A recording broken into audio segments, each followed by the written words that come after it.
Maya Paldo, Pampanga, magandang araw, Central Luzon. Ako po ang inyong lingkod, Jody Dizon Mercado. At ito ang Ulat sa Bayan, the CLTV 36 SONA 2025 Special Coverage. Live na live po tayong napapanood nationwide sa TV at sa social media pages ng CLTV 36 ngayong araw ng Lunes, July 28, para salubungin ang ika-4 na State of the Nation Address o SONA ni President Ferdinand Bongbong Marcos Jr. Sama-sama nating subaybayan ang mga kaganapan bago ang kanyang talumpati.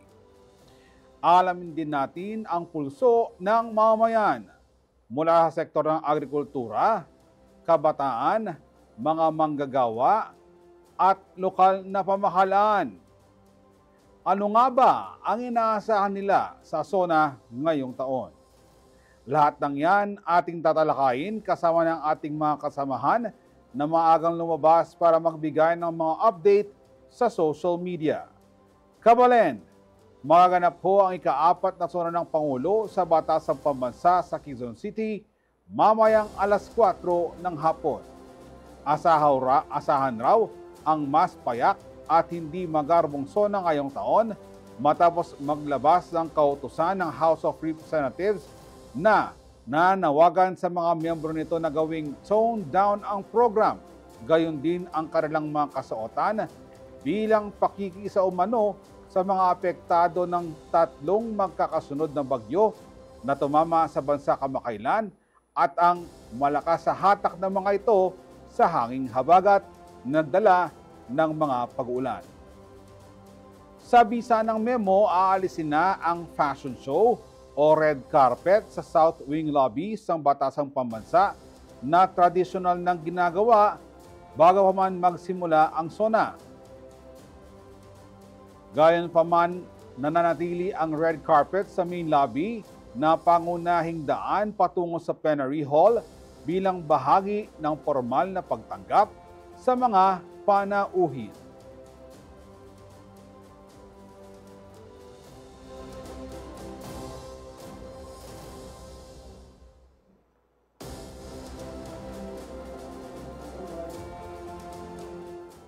Nitong Sabado, nakapanayam ng CLTV 36 News si Pampanga 4th District Representative Ana York Bondok hinggil sa kanyang expectations sa magiging SONA ni PBBM. Panoorin po natin ito.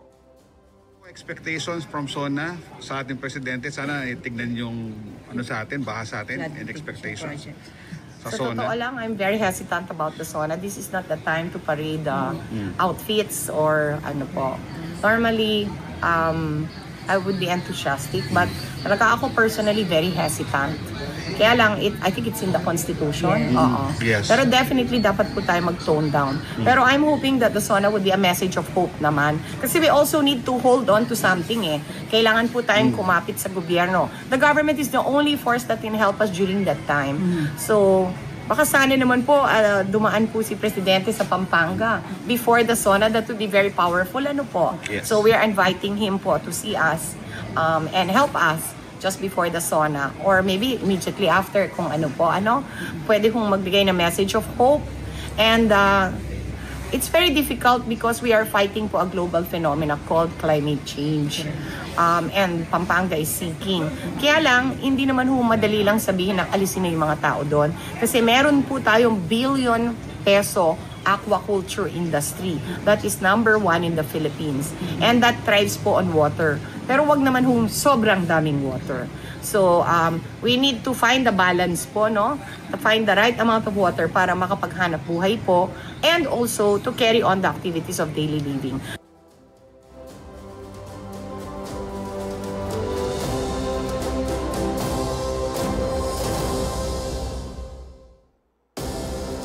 Samantala, para masigurong maayos ang pagdaraos ng SONA, inihanda na ng mga kinaukulang ahensya ang mga protokol, kabilang ang pagsuspinde ng klase sa lahat ng antas ng public at private schools sa Quezon City ngayong araw ng Lunes. Inanunsyo ng Quezon City LGU ang suspensyon nitong Biyernes, July 25, alinsunod sa Executive Order No. 10, Series of 2025. Epektibo na rin ang citywide liquor ban simula 12:01 a.m. ng madaling araw hanggang 6 p.m. ng gabi upang maiwasan ang anumang aberya o kaguluhan.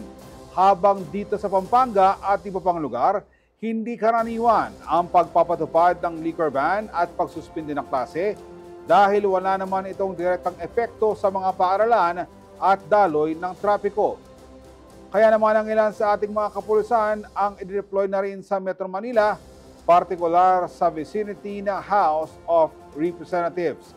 Bilang bahagi ng Task Force Manila Shield, inactivate ng Police Regional Office 3 o PRO3 ang Sub-Task Group Central Luzon at nagtalaga sila ng kabuuang 2,700 na pulis mula sa iba't ibang lalawigan ng rehiyon. Layunin ng mas pinalakas sa pwersa na tiyaking maayos, ligtas at mapayapa ang pagdaraos ng SONA, lalo't inaasahan ng pagdagsa ng mga tao, kabilang na ang mga grupong magsasagawa ng kilos protesta.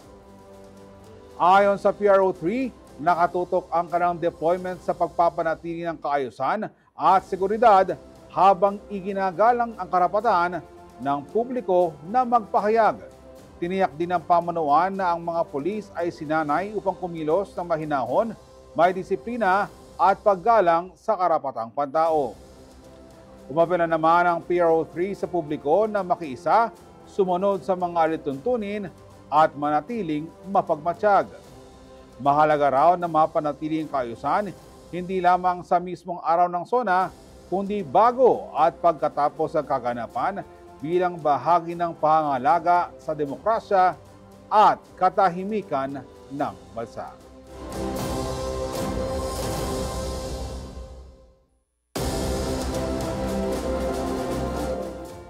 Talaga pong handa na po ang ating mga kapulisan.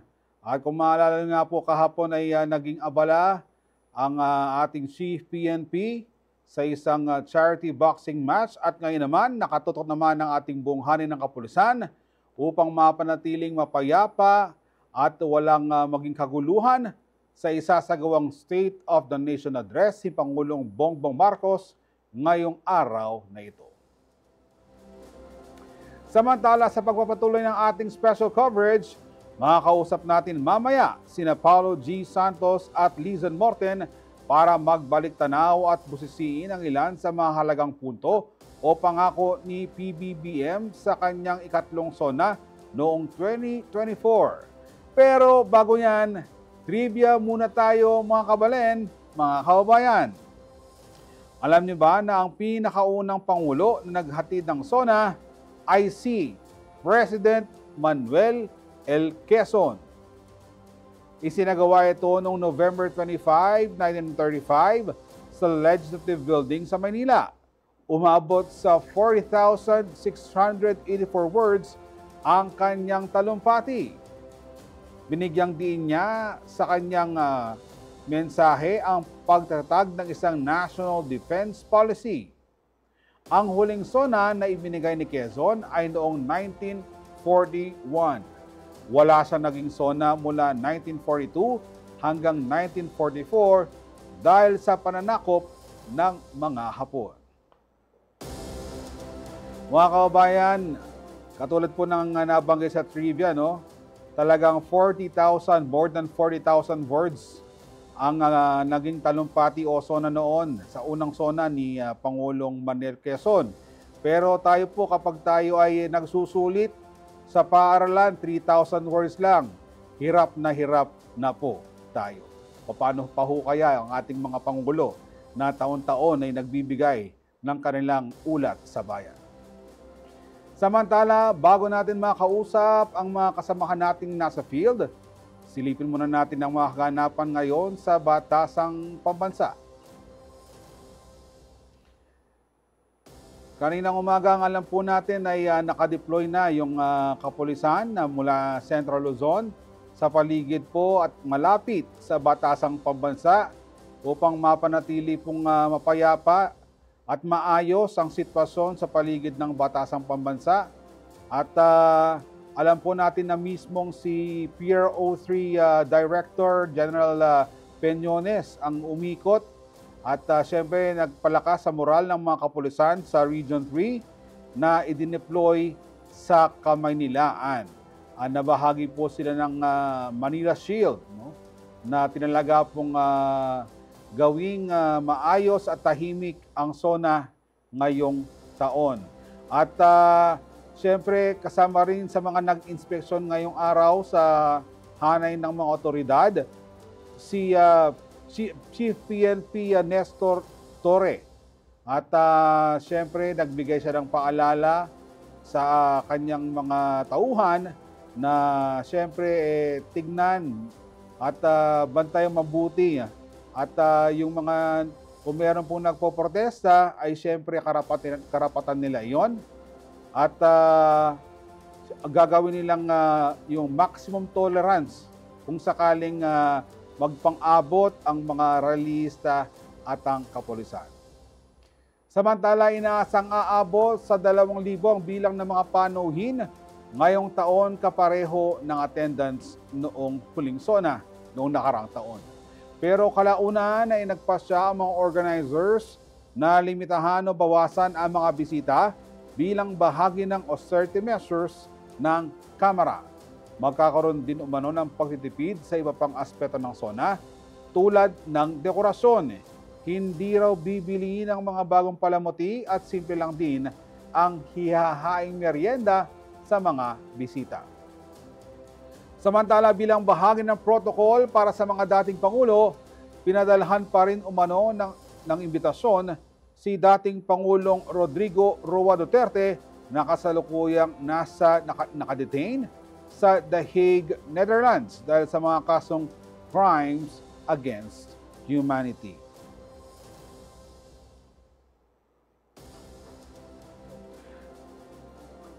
Kaugnay nito, hindi rin dadalo si Vice President Sara Duterte sa SONA 2025. Matatandaang hindi rin siya dumalo sa SONA noong nakaraang taon. Sa kabila nito, maglalaan pa rin daw ng isang upuan para kay VP Sara sa VIP Gallery ng Plenary Hall sakaling magbago ang kanyang pasya. Hindi rin makakadalo si Presidential Sister at Senator Amy Marcos dahil may urgent daw siyang gagawin. Wala namang kinalaman ang kanyang hindi pagdalo sa umano'y hidwaan nilang magkapatid.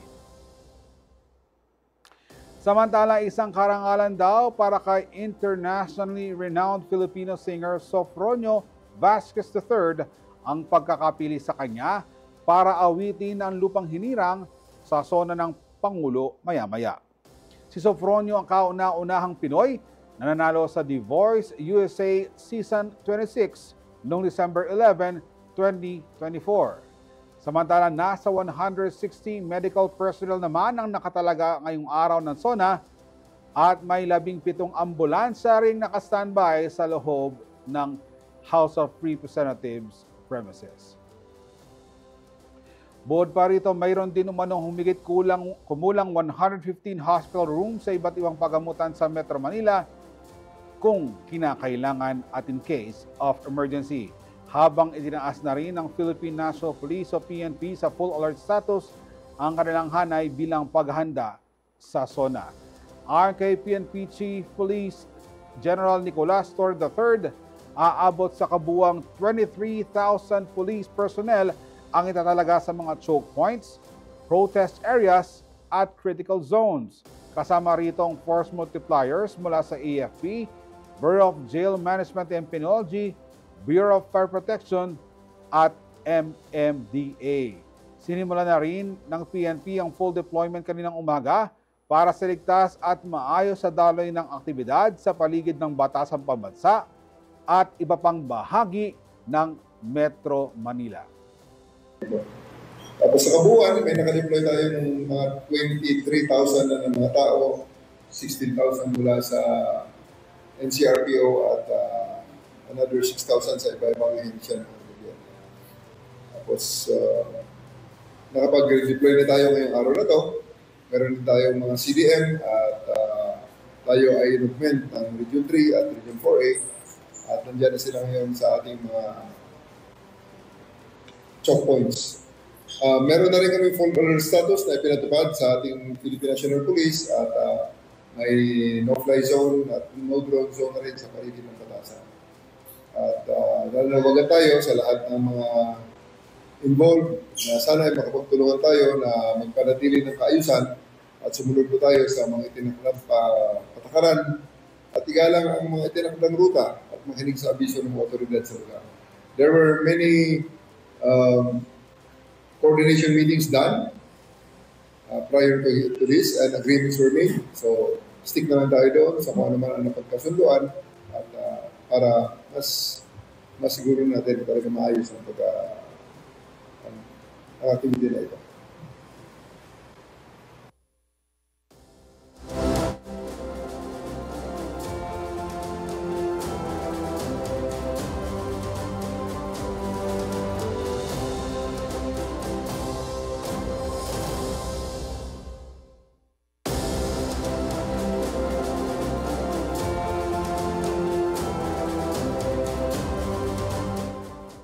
At sa ating pong pagbabalik, makakausap po natin si Paulo G. Santos upang mag-ulas sa atin hinggil sa pulso ng ating mga kababayan at ang kanilang siyempre inaasahan na sana ay sabihin ng ating Pangulo sa kanyang SONA dito lang sa ating pong CLTV 36 special coverage, Ulat sa Bayan 2025.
At muling nagbabalik ang ulat sa bayan, the CLTV 36 SONA 2025 special coverage. At sa bahagi pong ito, marami nang nakatutok sa ating, lalo na po yung ating mga kabalen at ating po mga kababayan na naghihintay sa sasabihin po ng Pangulo tungkol sa kung anong direksyon ang tatahakin ng ating bansa at ang kanyang mga naging accomplishments nitong nakaraang taon. Kami po dito sa CLTV 36, nag-ikot na rin ng ating mga kasamahan para magtanong sa mga kababayan natin. Kaya naman panoorin natin at pakinggan ang mga inaasahan at sa loobin ng ilang kabalen mula sa iba't ibang sektor kung ano ang nais silang marinig sa ulat sa bayan ng Pangulo. Maya-maya, ano ang kanilang mga panawagan? Ano nga ba ang kanilang mga sana sa SONA? Higit na inaasahan ng bawat Pilipino ang mapakinggan at matugunan ang kanilang mga hinaing tungkol sa pinakamahalagang isyu sa bansa. Taon-taon, nakatutok, nakikinig at umaasa ang taong bayan hindi lang sa mga tagumpay na ihahayag ng Pangulo, kundi lalo na sa mga pangako at programang magbibigay ng ginhawa sa araw-araw nilang pamumuhay. Ngayong Lunes, July 28, muling ilalahad ni President Ferdinand Bongbong Marcos Jr. ang opisyal na ulat ng kanyang administrasyon ukol sa kalagayan ng bansa, mga natupad na proyekto, mga kasalukuyang programa at mga target para sa susunod na taon. Ngunit habang inihahanda ng pamahalaan ang mga datos at ulat ng tagumpay, nananatili ang mahalagang tanong. Ano nga ba ang tunay na estado ng bawat Pilipino? Sa kampanya ni PBBM noong 2022, ipinangako niya ang isang bagong mukha ng Pilipinas. Pero sa ikatlong taon niya sa Malacanang, tila marami pa rin ang nagsasabing hindi nila ramdam ang pagbabago. Kaya naman ang kanilang panawagan, sana sa SONA, matupad ang pangakong pag-angat sa buhay ng bawat mamamayang Pilipino. Maging totoo yung pagbabago na sinasabi niya. Sana, tuparin niya yung mga sinasabi niyang yun. Usually kasi sa mga nakikita, parang wala namang nangyayari. Yun nga, kasi hirap yung mga tao, tapos parang wala man action. Para sa akin, hindi ko nararamdaman bilang sana naman yung kabuhayan ng mga Pilipino umangat kahit papaano. Tsaka mabawasan yung mga katiwalian sa gobyerno. Marami ang umaray at patuloy na umaaray sa pagtaas ng mga pangunahing bilihin at presyo ng produktong petrolyo. Dagdag pasanin raw ito na nagpapahirap lalo sa mga magsasaka at manggagawa. Para po sa akin yung pagbaba po ng mga bilihin, kasi po mas lalo pong naghirap yung mga tao ngayon eh. Yung kabutihan ng mga tao para sa mga pang-araw-araw na gastusin po, tapos bumaba yung mga bigas para mas madaming makabili yung mga tao. No, sana yung mga bilihin nagsibaba kasi halos mataas. Tapos wala kaming trabaho. Saan kami kukuha? Tapos Sa nakaraang SONA noong 2024, ipinagmalaki ni Marcos Jr. ang mahigit 5,500 flood control projects. Gayunpaman, lubos ang pagkadismaya ng karamihan matapos malubog sa baha ang maraming probinsya at syudad, kabilang na ang Metro Manila dahil sa habagat na pinalakas ng mga nagdaang bagyo nitong nakaraang linggo. Kabilang ang Pampanga sa ilang probinsya sa Luzon na isinailalim sa state of calamity. Kaya't panawagan ng mga apektado, solusyon at tunay na pananagutan mula sa gobyerno. Baha ngayong tag-ulan. Ano ba yung pinaplano niya para masolusyonan yung ganyang insidente? Gaya ngayon, sunod-sunod yung kalamidad, di ba? Kailangan may matatag siyang plataforma para maayos yan. Hindi lang naman basta papogi lang sa opisina, di ba? Yung mga flood control, gano'n, yung mga kanal, yung mga barado, kahit yun lang muna yung focus natin. Kasi since bahayin yung Pilipinas, halimbawa yung widening ng mga kanal natin, kasi pansin nyo, laging bumaba, ang liliit ng mga kanal. Yun, gano'n lang, kahit yun lang muna. Solusyon para sa baha. Yun ang gusto namin na nabigyan niya ng lunas, yung solusyon na sa baha, tsaka sana maiwasan yung mga nagkakwari. Nang sa gayoy maiwasan ng baha, lalo na sa parte ng Luzon. Gayunpaman, may ilan ding kontento at nagsabing masaya raw sa performance ng kasalukuyang administrasyon. Dahil dito, patuloy ang kanilang suporta sa pamahalaan, partikular kay PBBM. Maganda yung palakad niya eh. Kami, wala naman kaming masabi sa kanya. Maganda naman yung ano niya kami, talagang gusto namin siya. Kasi marami naman siyang natutulungan. Tsaka yung sa bigas, ganyan, no. Hindi na tayo naghihirap ngayon, di ba? Mula nung siyang presidente. Kaya lang, ano lang yan, yung mga palay, dapat itaas niyang konti yung di ba, minsan daw, 14 na lang yung kilo ng palay, no? Yung mga farmers, kawawa. Sa amin, solid kami BBM. Marami naman napagawa si BBM dahil umulad naman ng ekonomiya naman natin eh. Yun lang. Mali siguro. Tao lang naman siya para magkamali siguro kung ano man yung nagawa niyang pagkakamali. Yun lang po. Ilan lamang yan sa tinig ng mga mamamayang umaasa sa isang mas inklusibo, maunlad at makatarungang Pilipinas. Kaya sana sa SONA, hindi lang malalaking pangalan ang pakinggan. Sana sa SONA, marinig ang kwento ng mga estudyante, manggagawa, magsasaka, ina at lahat ng mga Pilipinong sabik sa tunay na pagbabago. Ashley Punzalan, CLTV 36 News. Tingnan po natin ngayon ang kaganapan na nangyayari po sa Batasang Pambansa at dahil alam naman po natin alas 4 po magsisimula ang State of the Nation Address si Pangulong Ferdinand Marcos Jr.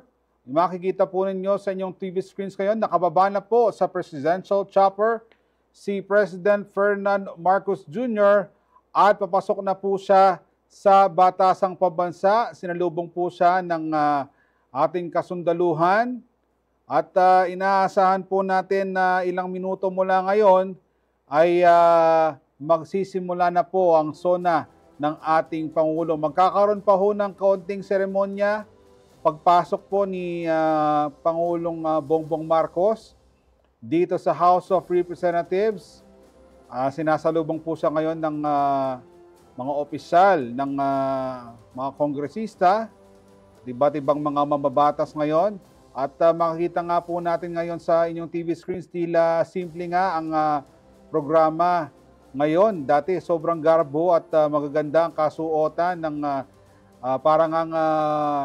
parang mga modelo noon na talagang pabonggahan ang kasuotan, pero ngayon simple, sumunod sa instructions o kautusan ng pamunuan ng ating mga mamabata sa House of Representatives. So pumasok na po ngayon at alam ko sa susunod na mga kaganapan ngayon, magpapahinga muna panandalian ng Pangulo rito at pipirma sa logbook sa kanyang pagdating sa House of Representatives. At kausap ng Pangulo ang kanyang anak na si Sandro na kanina ho ay napili bilang isa sa majority floor leader ng House of Representatives.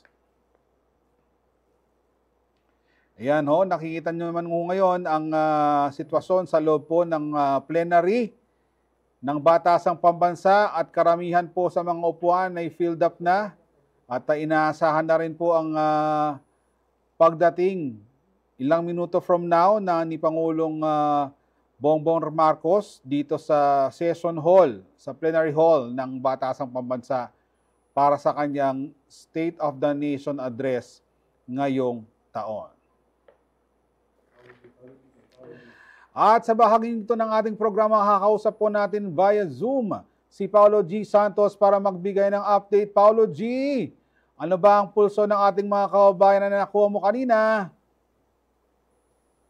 Kuya Jods, sa totoo lang, very hopeful yung ating mga kababayan dito sa Pampanga na marinig itong SONA ng Pangulo at sa pangkalahatan na ating nakapanayam, kaugnay nga nitong kakalipas pa lang na epekto ng matinding pag-ulan, dulot ng habagat at nagdaang bagyo, totoong ang kanilang hiling magkaroon ng konkretong plano ang ating Pangulo dito naman sa paglatag nitong mga flood control project sa pangkabuuan, hindi lang daw sa national yung approach, kundi makonsultahan itong mga local leader natin. At gaya nitong mga tinatamaan ng matinding hagupit ng habagat, pagbaha, malawakang pagbaha, itong ating mga magsasaka, na dito pa lang sa Pampanga, talagang milyon-milyon yung tama dito sa agrikultura, gaya ng palay at gayon na rin sa fishery industry, Kuya Jods. At dito nga sa usapin naman ng mga local farmers, Kuya Jods, sa ipinapangako ng Pangulong Bongbong Marcos na talagang maging accessible sa lahat yung 20 pesos kada kilo na bigas, totoong tila baga imposibleng mangyari daw ito dahil ang senaryo mula dun sa mga benepisyaryo, hindi lahat may access. Gaya na lang ito'y pili sa mga 4-piece beneficiaries, sa mga PWDs at mga minimum wage earner na kahit dito sa Central Luzon ay hindi pa nakaka-access yung marami nating mga manggagawa, Kuyang Jods.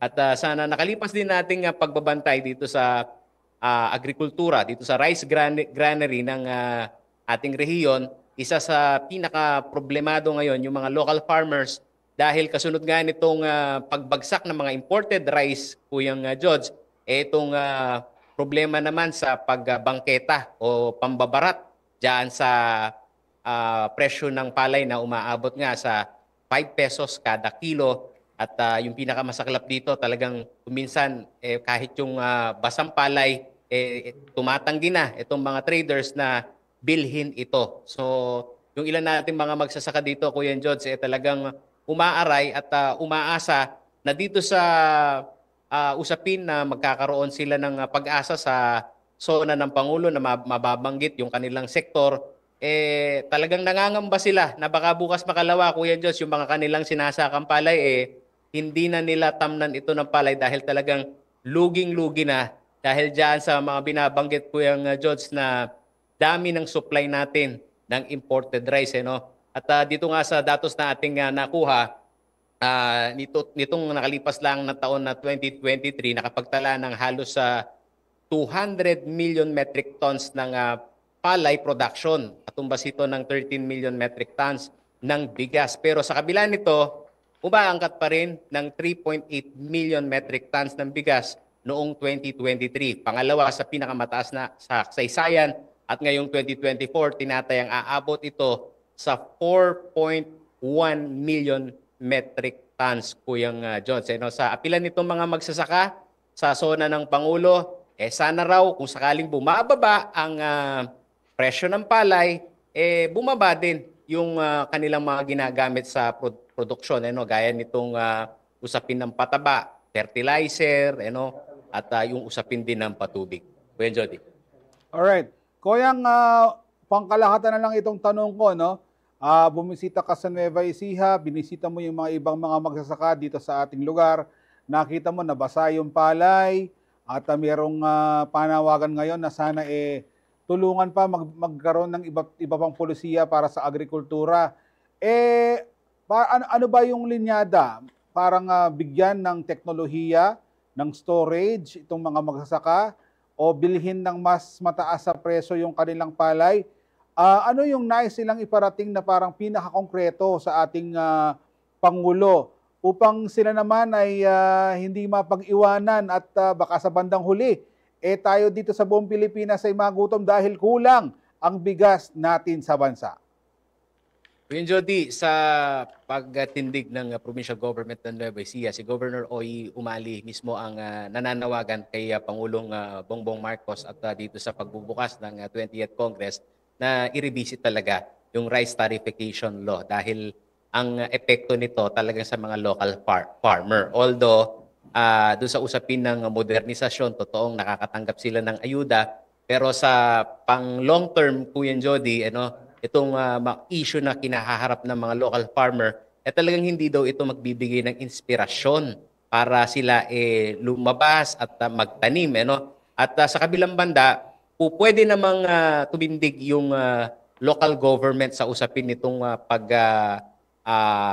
kayong Kapampangan sa Coro, pag-rescue dito sa mga local farmers na talagang palugi na ibinebenta yung kanilang mga produktong palay. So, ang nangyayari nga ngayon, nag-allocate silang 300 million na mismong provincial government ang bibili dito sa mga local farmers ng Nueva Ecija. At dito sa usapin ng national, kung yan ma-revisit, isa sa kanilang gustong iapila, Kuya George, itong mando ng National Food Authority sa importasyon ng bigas dahil sa suma total, talagang problemado, pati na yung mga LGU, lalong-lalo na kapag sumapit yung panahon naman sa pandaigdigang merkado, tumataas ang bigas. Kaya kung hindi ito mapaghandaan, talon-talo din naman tayo, sabi nitong mga official ng local government unit. Pero sa kanilang gustong iapila, Kuyang George, talagang kailangan masilip ng husto, kung totoong ang benefit talagang sa mga local farmers. Kundi sa sitwasyon na itong mga magsasaka daw natin, para bagang pinaasa sila na doon sa sistema na ayuda, pero hindi naman nakakamit yung tamang kompensasyon, lalong-lalo na doon sa mga nakikita nila, Kuya Diyos, na yung kanilang mga tinaniman na palay, hindi ganoon ka-produktibo dahil sa kawalan nga ng suporta nitong ating gobyerno. Alright, maraming salamat, Paulo G. Santos. Actually po mga kababayan, noong sona ng ating Pangulo noong 2024, nabanggit niya ay pinakamataas po na naging ani noong 2023 na umabot po ng more than 20 million tons ang ani, subalit ang papakinabangan lamang po dito ay 13 milyong tonelada ng bigas, kulang pa rin ho sa kinakailangang supply, pero patuloy daw ang naging suporta sa agrikultura, lalo na sa pamamahagi ng punla at syempre paghuli dun sa mga meron pong kaugnayan sa smuggling, no? At syempre bukod pa ho rito yung mga binhi, tulong sa mga mangingisda dahil nakapagbigay daw ng halos 500 milyong fingerlings at 3,000 mga bangka ang ating gobyerno, bukod pa sa mga ipinatayong mga fish ports at cold storage, no? Meron pa rin hong mga technical at pinansyal na tulong na ibinahagi ang ating Pangulo sa kanyang naging SONA noong 2024. Yan po ang kanyang mga nabanggit. Bukod pa yan sa mga bakunang hinggil sa African swine fever at syempre yun pong pagpapababa sa presyo po ng pagkain. Tinutukan din po yan ng ating gobyerno. Tinutukan din po na mahuli ang mga illegal na nagmamanipula ng presyo ng pagkain sa ating bansa. So parang sinasabi po sa naging SONA noong 2024, nakatutok po ang ating Pangulo sa sektor po ng agrikultura.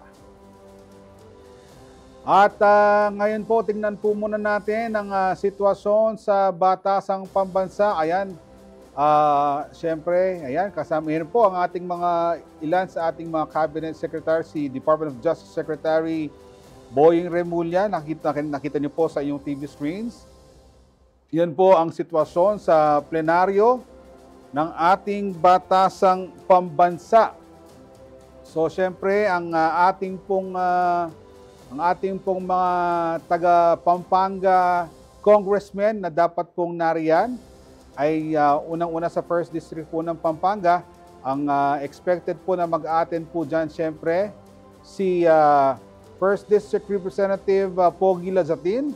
Siyempre si 2nd District Representative at dating Pangulong Gloria Macapagal Arroyo, si Micah Gonzales ng Pampanga 3rd District at si 4th District Representative Ana York Bondo. At basahin po natin ang mga ipinadalang komento at saang hiling sana ng ating mga kababayan na mabanggit ni Pangulong Ferdinand Marcos Jr. sa kanyang ulat sa bayan mamaya. Sabi ni Ja M. Tortosa, para daw sa kanya, mas malawak na suporta sa sektor ng PWDs, senior citizens at may hirap dahil sa pagtataas ng monthly allowance para sa mga persons with PWDs at senior citizens. So hiling ni Ja Torto, sana madagdagan ng monthly allowance sa mga kababayan nating PWDs at sa senior citizens. Ayan, si Richard Gomez. Ano ba si Richard Gomez ngayon? Mayor yata siya ng Ormoc City, sa Leyte. Si Char Kaling Estuaria, ang nabanggit naman niya, ang hiling niya ay siya, basta sa lahat para sa ikauunlad daw natin lahat at ikagaganda ng buhay ng marami, sama-sama, tulong-tulong. Si Henry Vicente Bordeos, ang gusto po niyang mangyari, i-demolish ang mga reclamation na nagdudulot ng pagbaha sa Kalakhang, Maynila at Bulacan. So 3:45 na po ngayon sa ating orasan.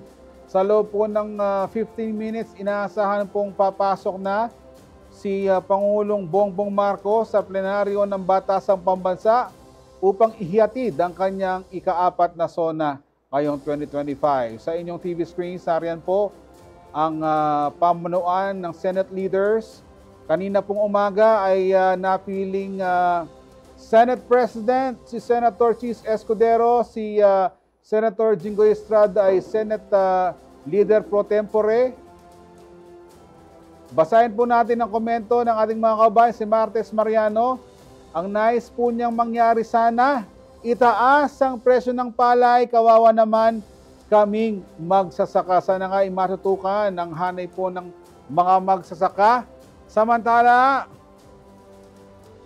may panawagan ngayon ang environmental group na Greenpeace Philippines kay PBBM kaugnay na naging pahayag niya sa mga kinaharap na kalamidad ng bansa sa nakaraang linggo. Anila, stop treating this suffering as the new normal. Hinamon din ng grupo ang leader ng bansa para panagutin ang fossil fuel companies na pangunahin umanong dahilan ng climate crisis at siguraduhin ang pamahalaan ay para sa mga mamayan na labis na tinatamaan ng epekto nito.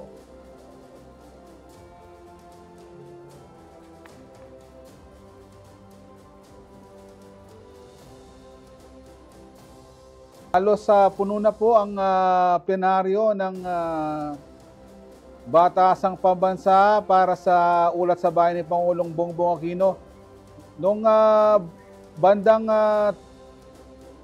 year 2000 po, ako mismo ay nakapasok riyan at tayo ay nag-cover sa ilang State of the Nation address noon ni dating Pangulong Gloria Macapagal Arroyo. Ang masabi ko lang, parang mas marami po ngayon ang ating mga kongresista at mga panauhin, pero sabi nga po nila ay maging payak muna ang maging SONA ngayon, kaya piling panauhin lamang ang mga nasa batasan ngayon. Samantala, sa putong ito mga kausap po natin si Lizen Morten. Maraming nabanggit noon si President Bongbong Marcos tungkol sa agrikultura dahil isa ito sa pinakamalagang sektor ng direktang naaapekto sa buhay ng mga Pilipino. Kaya naman tatalakayin na naman ngayon ng ating kasamang si Lizen kung ano naman ang inaasahan ng sektor ng pangisda na mabigyang pansin ngayon sa SONA. Go ahead, Lizen!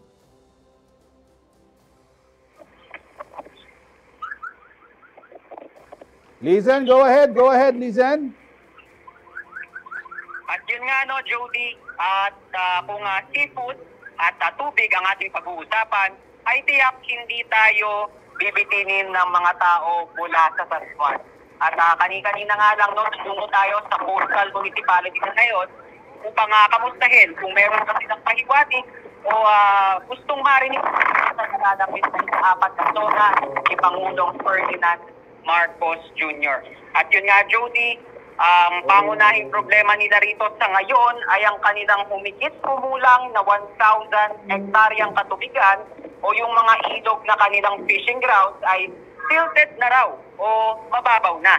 Ayon sa tagapangulo ng Fisheries and Aquatic Resources Management Council o yung tinatawag nilang FARMC ng Pampanga, tao yatasmuan, Jody, siya ay si Reynaldo Basco o mas kilala bilang si Kare. Kumbaga, Jody, dito sa Pampanga siya ang masasabi natin kinatawan ng mga mangingisda. At hindi lang yun, siya rin ang chair ng samahan ng mga mangingisda sa rehiyon at lokal. Isa itong organisasyon na binuo ng BFAR Central Luzon at ito ay organisasyon para sa buong Region 3 o yung Central Luzon. Paliwanag niya kanina, Jody, dahil mababaw na ang ilog, madalas itong nagdudulot ng pagbaha at bagamat resilient itong mga taga-Tasman, hindi natin niro-romanticize yan, talagang sanay ating mga kababayan sa Tasman sa tubig. Although iba na ang epekto na ito pagdating sa kabuhayan ng mga mangingisda. Kasi yung pagbaha rito sa kasalukuyan, Jody, nagdudulot ng paghahalo ng tubig ilog at tubig mula sa drainage o sewerage system ng bayan. Nagkakaroon daw ng chemical ang tubig, Jody, dahil yun ay mula sa mga pandaba, pandigo, mga natural human waste ng mga residente at lahat ng yan umahalo na raw sa ngayon sa kanilang kailugan. At ang epekto nito, ayaw raw yun ng mga isda. Kaya kahit napapalibutan sila ng tubig na kanilang fishing ground, ay lumalayas daw. Yun ang kanyang terminology, no? Nagsisialis yung mga mangingisda patungo dun sa southern part ng ating probinsya, yung dun sa Manila Bay, kung saan di hamak na mas malinis yung tubig. Siyempre, ang epekto niyan, Judy, kumukunti ang huli ng ating mga mangingisda dito sa bayan ng Tasman. At dahil na itong si Kare ay kinatawan, hindi lang ng Tasman, hindi maging ng Pampanga, nabanggit niya kanina na ganito rin daw ang sitwasyon sa buong lalawigan kung saan ang capture fisheries natin ay nagmumula sa mga kailugan na nakapalibot sa buong Pampanga. At sa madaling salita, Jody, climate change ang kalaban ngayon ng mga mangingisdang Kapampangan dahil na nagdulot ng instead o mababaw na kailugan sa buong probinsya.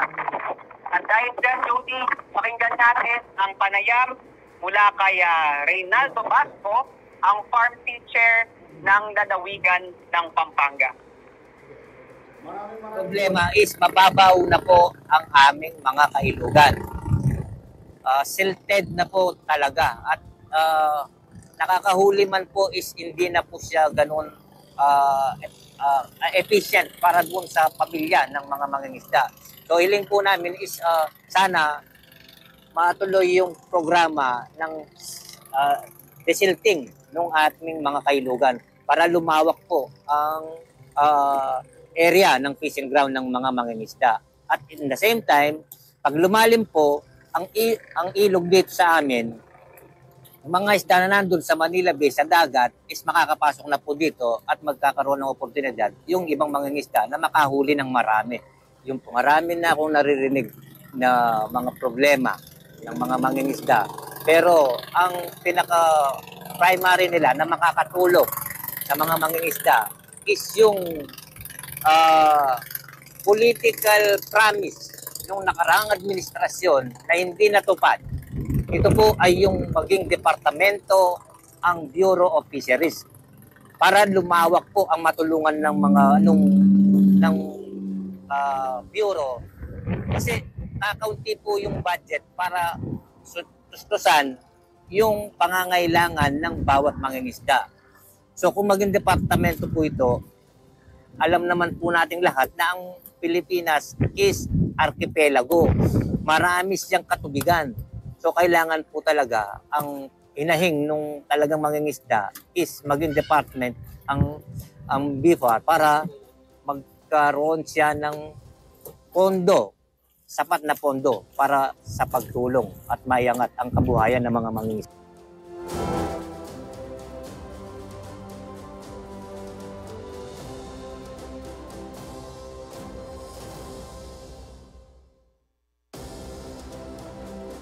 Maraming salamat, Lizen Morten. Pagpatuloy po nating basahin ang mga komento o yung mga sanang nais marinig ng ating mga kabayan sa SONA 2025 ni Pangulong Noynoy Aquino, President Bongbong Marcos.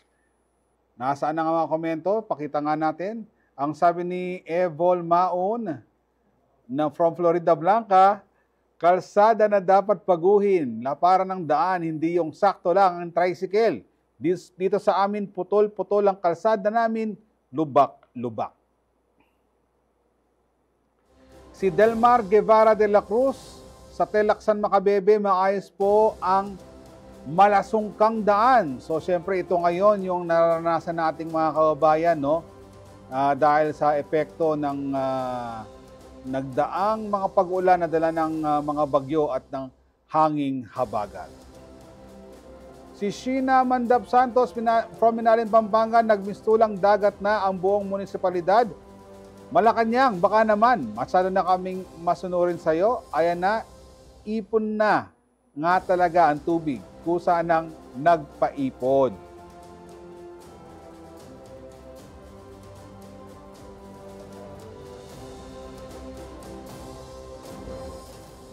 So sa kasalukuyan po ay may ipinapalabas po na audio visual presentation sa tanggapan po ng House Speaker na pinapanood po ni Pangulong Bongbong Marcos sa kasalukuyan bago po siya tumuloy at ibigay ang kanyang ulat sa bayan para sa kanyang ika-4 na State of the Nation address. At ilang minuto na lamang po, 3:55 na po sa aking orasan, inaasahan pong ibigay ng Pangulo ang kanyang SONA alas 4 po ng hapon. Trivia po ulit mga kabalen, alam nyo ba na ang ama ni President Bongbong Marcos na si Ferdinand Marcos Sr. ang nagbigay ng pinakamahabang State of the Nation address? Umabot sa 29,335 words ang kanyang speech noong 1969. Siya rin ang nagbigay ng pinakamaraming SONA dahil tumagal ng 20 years and 7 days ang kanyang termino mula December 30, 1965 hanggang sa mapatalsik siya sa pwesto bunsod ng EDSA People Power Revolution noong February 25, 1986. Ayan po, naglalakad na po si Pangulong Bongbong Marcos. Papasok po ng plenaryo ng Batasang Pambansa upang ihatid ang kanyang State of the Nation address. So, ang saglit lamang po yan, malapit lamang po yan. Ang kanyang nilalakad na yan, ilang saglit na lamang po ay papasok na to sa plenaryo. At nabanggit ko na ho kanina ang mga Pampanga congressmen na nariyan upang marinig ang SONA. Sa may Bataan po, si Tony Raman ng 1st District, si Abet Garcia ng 2nd District, at Gila Garcia ng 3rd District ang makikinig po sa SONA ng ating Pangulo na nariyan na from Bataan. Sa Nueva Ecija naman, si Mika Swansing ng 1st District, si Cocoy Salvador ng 2nd District, habang si Jay Vergara ng 3rd District at si Eming Pascual ng 4th Legislative District ng Nueva Ecija ang representatives ng probinsya upang makinig sa ulat sa bayan ni PBBM. Habang sa Bulacan, sa 1st District, si Danny Domingo, si Congresswoman Tina Pancho ng 2nd District, si Cholo Violago ng 3rd District, si Linabel Ruth Villarica ng 4th Legislative District, si Agay Cruz ng 5th District, si Ador Pleito ng 6th District, si Arthur Robes ng City of San Jose del Monte, Bulacan Lone District. Ayan na po, nakapasok na sa plenaryo si Pangulong Bongbong Marcos at sinasalubong po siya. Kinamayan po siya ni dating Pangulong Gloria Macapagal Arroyo at ng iba pang mga kongresista. Ngayon, pumutuloy na po namin ang programa para magbigay daan sa speech ng Pangulo para sa kanyang ulat sa bayan, sa kanyang 4th State of the Nation address. Nakatutok dahil mamaya, makakasama po natin si Binibining Tita Son Soto para sa post-SONA special coverage ng CLTV 36. Muli ako po si Jody Dizon Mercado. Antabayanan po ninyo ang SONA ng Pangulong Bongbong Marcos. Maraming salamat po.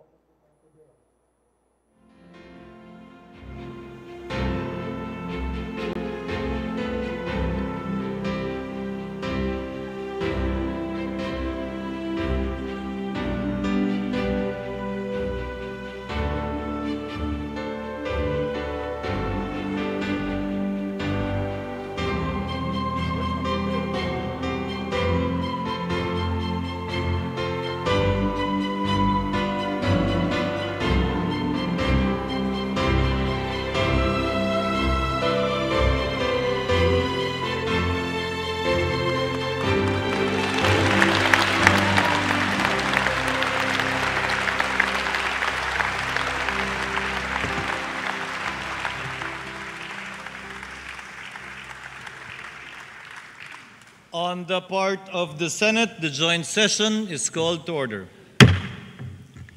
On the part of the House of Representatives, the joint session is called to order. Please remain standing for the singing of the Philippine National Anthem to be led by Mr. Sofronio Vasquez III.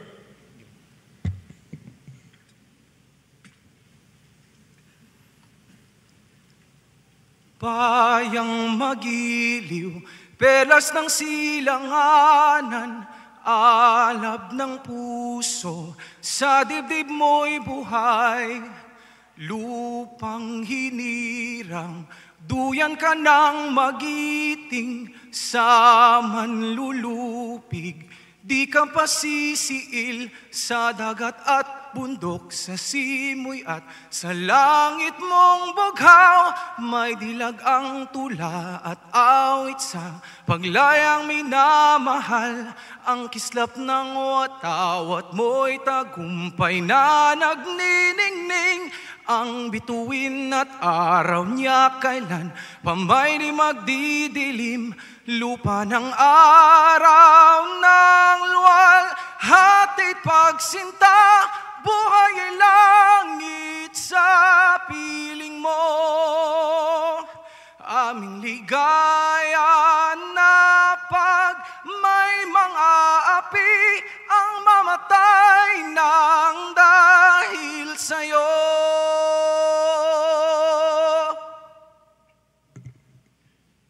Please remain standing for the nation's prayer. Aming Amang Manlilikha, kasihan niyo po kami ng inyong dakilang presensya. Paghariin niyo po sa pagtitipong ito ang inyong kabanalan. Buksan niyo po ang aming isipan, siyasatin at dalisayin ang aming kalooban. Liwanagan ang aming mga kadiliman, ituwid ang aming mga kalikuan, at mabunying itanghal ang inyong katotohanan, katuwiran at kabutihan. Mangusap po kayo sa amin upang malinaw naming masuri ang kalagayan ng bansa. May pagpasalamat ang mabubunting hambag naming lahat at mapagnilay-nilay ang aming bawat pagkukulang. Turuan po kaming ipagdiwang ang bawat tagumpay, ipagluksa ang mga kabiguan, at ituwid ang bawat pagkakaliko. Sa pagtitipong ito, lapo ninyong ipaliwanag sa aming lahat ang pananagutan ng bawat isa sa pagbuo at pagpapalakas ng isang dakilang bayan. Turuan niyo po kaming higit pang lumalim, lumawak at tumaas ang pagkaunawa at pagtupad sa banal na layon ng pamumuno at pamamahala. Patuloy niyo pong ipabatid at idiin ang pananagutan sa inyo at sa sambayanan ng bawat isang opisyal ng gobyerno at pinuno ng mga sangay nito. Matagpuan niyo nawa kaming lahat, pinuno at pinamumunuan, na lalo pang puspusang nagtutulungan sa pag-angat at pagsusulong sa bayan tungo sa magandang kinabukasan. Salamat po sa mga mabuting nagawa na ng pagtutulungan tungo sa pagbuo ng bago at umuunlad na Pilipinas. Adhika po naming makitang lalo pang payapa, matatag, masagana at maligaya ang pamayanan. Sa ikatutupad nito, basbasan niyo po kami ng wagas na katapatan sa inang bayan at bigyan kami ng ibayong determinasyon at lakas sa paghubog ng bagong Pilipino at bagong pagkamamamayan. Pagbuklurin niyo po kami ng bigkis ng pagkakaisa, ang mga pinuno at pinamumunuan, mga namamahala at pinamamahalaan. Kaming lahat ay masumpungan niyo nawa sa matapat na pagtupad ng mga banal na tungkuling nakaatang sa balikat ng bawat isa. Ituro niyo po sa amin na laging pahalagahan, unahin ang kalinisan ng puso, katapatan sa paglilingkod, at debosyon sa tungkulin. Ang lahat po ay aming hinihiling at ipinagpapasalamat ayon sa inyong banal na pangalan.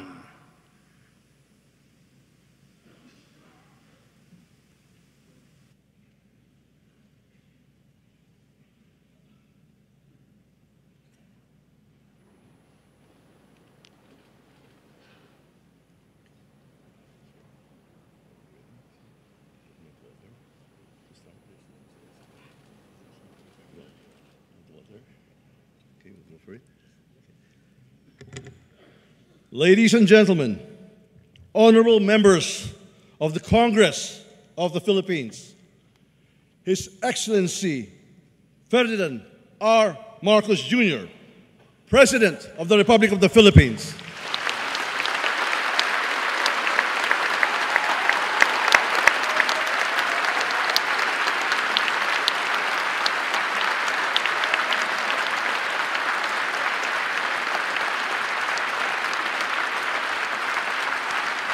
Thank you.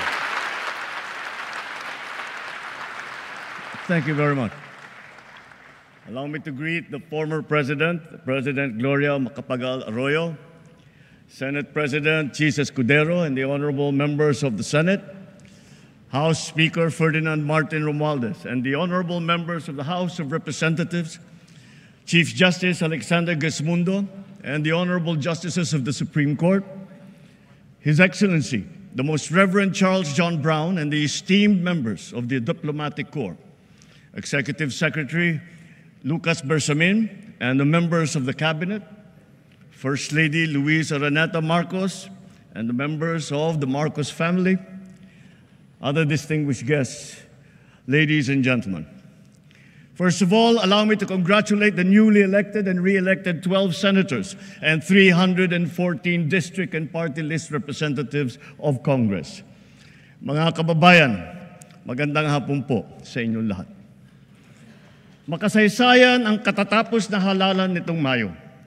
Kaya pinaparating ko ang aking buong pusong pagpupugay sa ating mga kababayan, lalo na sa mga kabataang botante. Sa atin lahat dito, isang tabi na natin ang ating pagkakaiba at magkasundo na sa tatlong bagay na nagbibigkis sa atin. Sa ating pagiging Pilipino, ang ating pagiging makabansa, at ang ating sinumpang tungkulin sa taong bayan. Malinaw sa akin ang mensahe ng naging resulta ng halalan. Bigo at dismayado ang mga tao sa pamahalaan, lalo na sa mga pangunahing serbisyo. Ang leksyon sa atin ay simple lamang. Kailangan pa natin mas lalong galingan. Kailangan pa natin mas lalong bilisan. Kung datos lang ang pag-uusapan, maganda ang ating ekonomiya, tumaas ang kumpiyansa ng mga negosyante. Bumaba ang inflation, dumami ang trabaho. Ngunit ang lahat ito ay palamuti lamang, walang saysay, kung ang ating kababayan naman ay hirap pa rin at nabibigatan sa kanilang buhay. Kaya sa huling 3 taon ng administrasyon, ibubuhos pa natin ang lahat-lahat, hindi lamang upang mapantayan, kundi mahigitan pa ang pagbibigay ginhawa sa ating mga kababayan.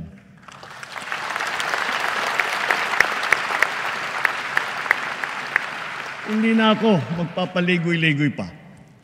Maayos na hanap buhay talaga ang mabisang pantiyak laban sa kahirapan at laban sa gutom. Dumarami ang mga nalilikhang hanap buhay sa ating bansa ngayon. Magpupursige ang DOLE, DTI, DSWD, kasama pati ang DOT, at mga kaugnay na ahensya sa paghahanap ng paraan at ng mga oportunidad para sa natitirang 4% ng ating puwersang manggagawa na hanggang ngayon ay walang trabaho. Ipagpapatuloy natin ang pagbibigay ng puhunan sa mas marami pang negosyante para makapagsimula ng maliit na negosyo o micro-enterprise sa mababang interes at walang kolateral. Pati na rin ang kapital at proteksyon para sa mga yamang isip. At para sa mga tinataguyod natin mula sa kahirapan, patuloy tayong nagbibigay ng libreng training at puhunan para makapagtayo sila ng sariling negosyo. Hindi tayo titigil hanggang halos 2.5 milyon maralitang pamilya ay matutulungan natin na magkaroon ng kanilang sariling maliit na negosyo.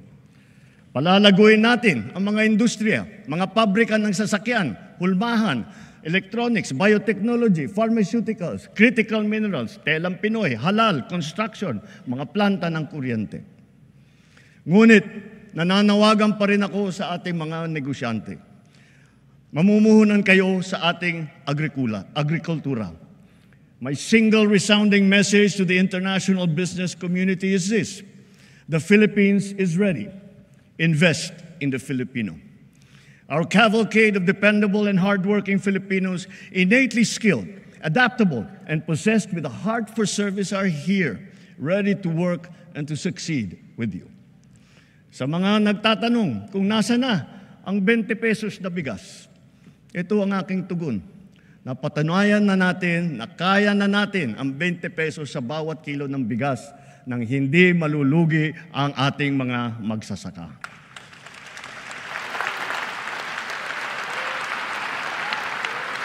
Kamakailan naman ay matagumpay nating nailunsad ito sa Luzon, Visayas at Mindanao, kagaya sa San Juan, Pangasinan, Cavite, Occidental Mindoro, sa Cebu, sa Bacolod, sa Guimaras, Siquijor, Davao del Sur. At dahil sa ilalaan nating 113 bilyong piso upang palakasin ang mga programa ng DA, ilulunsad na natin ito sa buong bansa sa pamamagitan ng daan-daang kadiwa store at center sa iba't ibang lokal ng pamahalaan. Binabalaan ko ang mga trader na magtatangkang magmanipula ng presyo ng palay o ng bigas o manloloko ng mga magsasaka.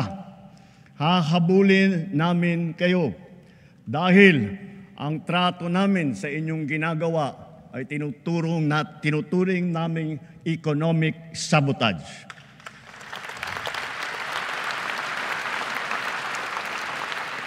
Bilang pangunahing solusyon sa mataas na presyo ng baboy, pinalalakas natin ang ating lokal na produksyon.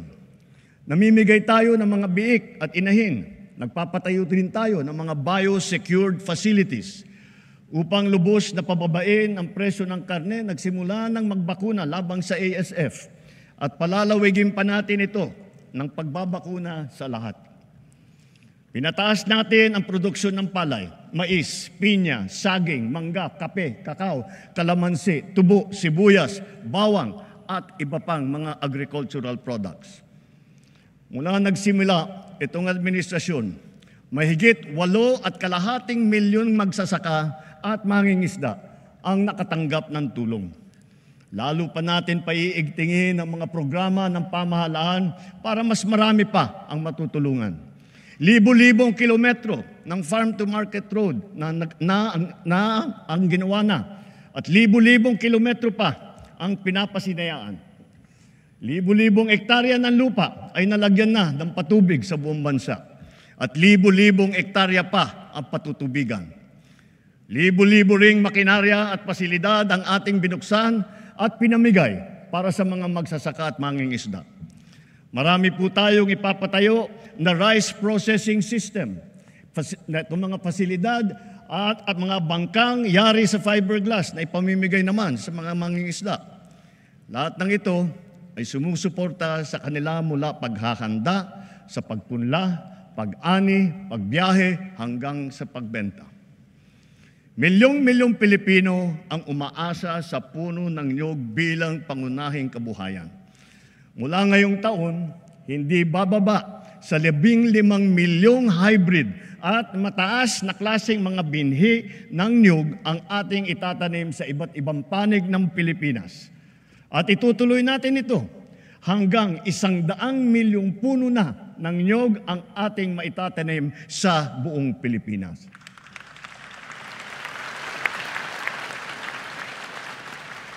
At upang lubos na pasiglahin ang industriya ng niyog, hihilingin natin sa Kongreso na amyendahan ang Coconut Farmers and Industry Trust Fund Act para naman maging mas angkop sa mga pangangailangan ng ating mga magsasaka. Bahagi lamang ito na ginagawa nating malawakan pagpapalakas ng iba't iba pang mga industriya. Kasama dito ang industriya ng asin, pagproproseso, pag-export ng nyug. Sa tulong ng DOST, ginagamit natin ang mga magagandang dulot ng agham tulad ng mga nadiskubre at nagawa ng ating mga siyentipiko at inventor. Pati na rin ang mga modernong pamamaraan tulad ng mga bagong binhi, pataba, makinarya at estratehiya gaya ng intercropping at off-season technique. Naghihintay din sa ating kabataan ang mga kurso, programa at mga scholarship sa larangan ng agrikultura upang ito ay kanilang gawing hanapbuhay balang araw at maipapagpatuloy ang marangal na kabuhayan ng kanilang mga magulang. At para sa susunod na ating salinlahi ng mga magsasaka, tiyak na magiging kanila na ng tuluyan ang lupang sinasaka nila.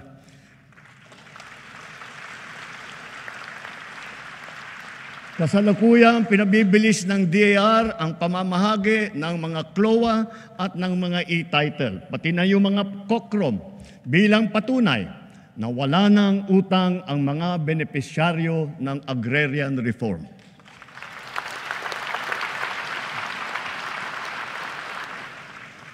Bagaman dumarami ang ating mga planta ng kuryente sa buong bansa, lalo na ang mga bagong teknolohiya at malinis na enerhiya tulad ng solar, windmill, natural gas. Bagaman kilalang-kilala na tayo sa buong mundo dahil sa pagpapahalaga natin sa renewable energy, naririyan pa rin ang mga problema sa enerhiya na damandama ng bawat Pilipino, kagaya ng 3 milyong kabahayan na wala pang kuryente. Palagi ang brownout at ang mataas na presyo ng kuryente. Kaya binibilisan nating mabigyan ng koneksyon at pinapalakas palalo ang kakayahan ng ating gumagawa ng kuryente. Pagpasok ng administrasyong ito, mahigit 5 milyon ang mga bahay na wala pang kuryente.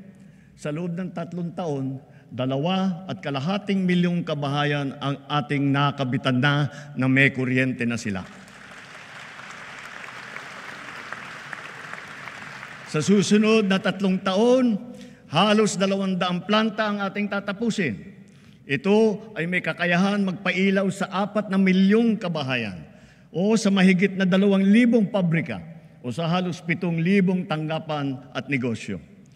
Hahabulin at tutuparin ng DOE at NEA ang natatakdang dami ng mga kabahayang makakabitan ng kuryente ngayong taon hanggang 2028, lalo na sa Quezon, sa Camarines Norte, sa Palawan, sa Masbate, sa Samar, sa Negros Occidental, sa Zamboanga del Sur.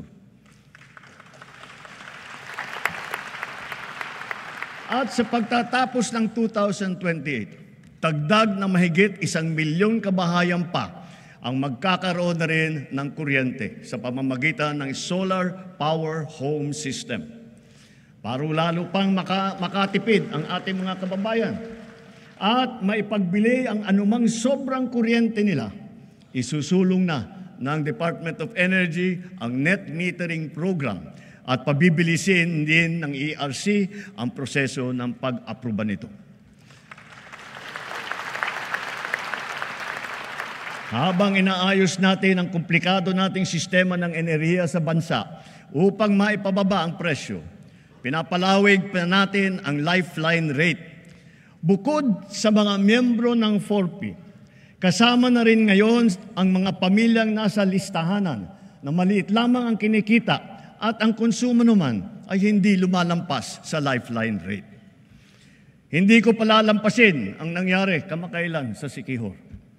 Dahil sa malawakang brownout, napilitan pang magdeklara ng state of calamity sa lalawigan.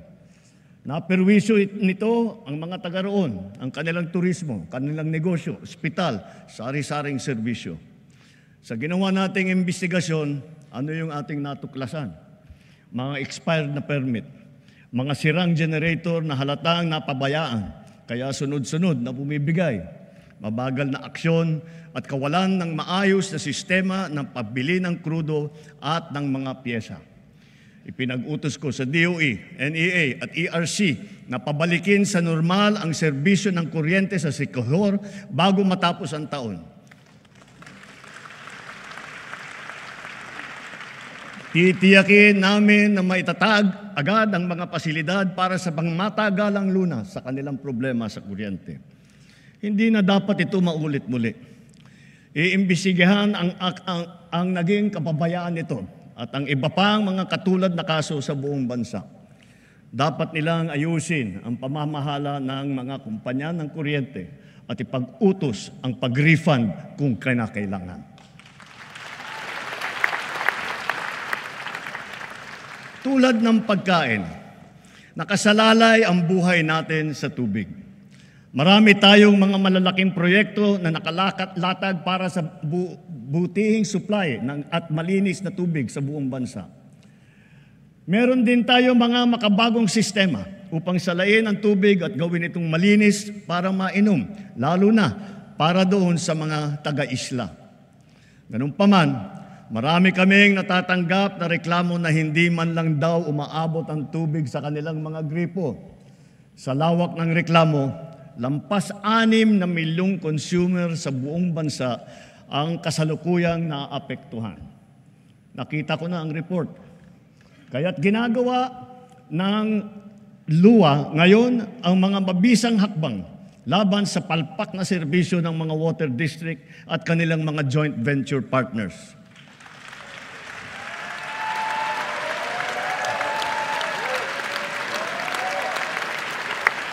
Titiyakin ng LUA na mailalagay na sa ayos ang serbisyo ng tubig ng milyong-milyong nating mga kababayan at gawin mas abot kaya naman ang presyo.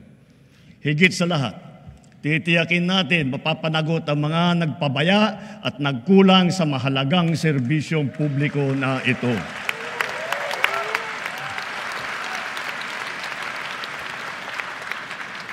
Malinaw sa atin ang tumambad na realidad tungkol sa ating mga kabataan ngayon.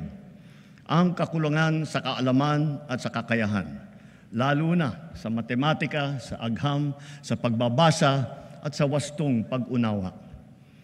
Ang mga nagda-drop out at mga hindi nakakapagtapos sa junior o senior high school. Ang kalahating milyong bata na nagbabanat na ng buto. Kung tayo ay nagpupundar ng malaki para sa infrastruktura, mas malaki pa ang ipupundar natin para sa ating mga mamamayan.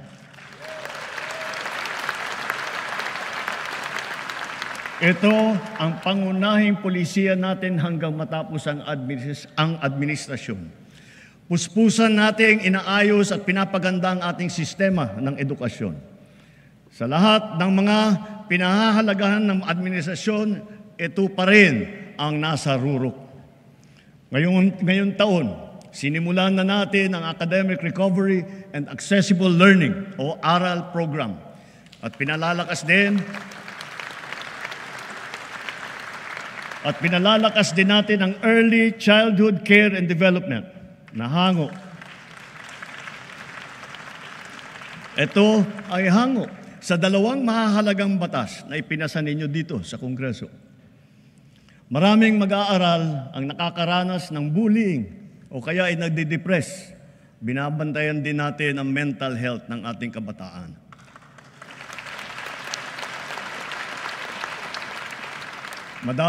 Magdadagdag tayo ng mga school counselor na magsisilbing sanggunian at gabay nila. Naglaan tayo ng 1 bilyon para makapagtayo ng mahigit 300 barangay child development center at bulilit center sa buong bansa.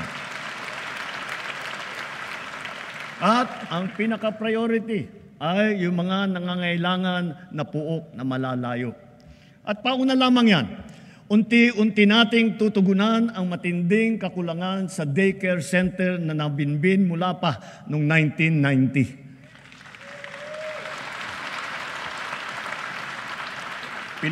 Pinaspasan na natin ang pagpabakuna ng mga bata.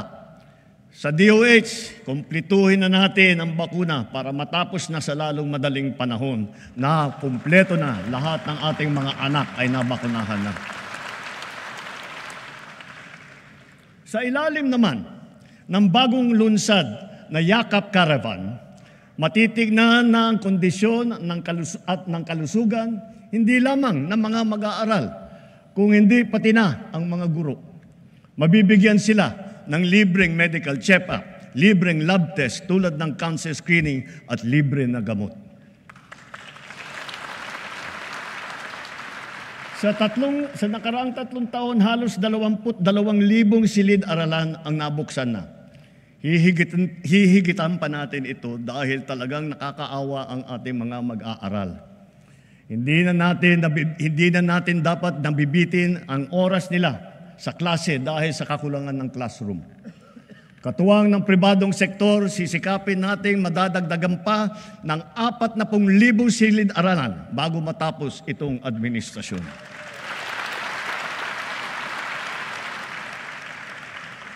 Maglalaan tayo ng sapat na pondo para rito. Alang-alang sa mga ating mag-aaral, hihilingin ko ang buong suporta ng ating Kongreso.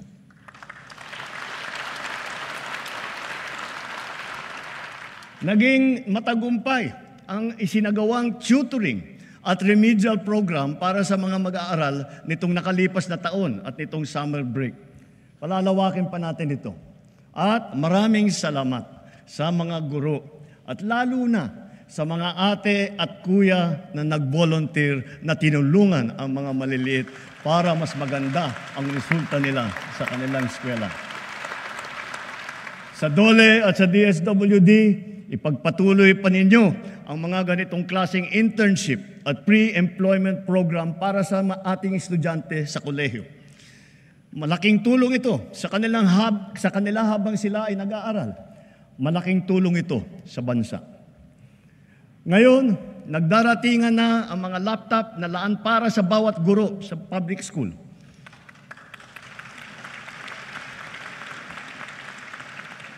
Tiniyak natin na walang anomalya sa pagbili ng mga laptop na ito.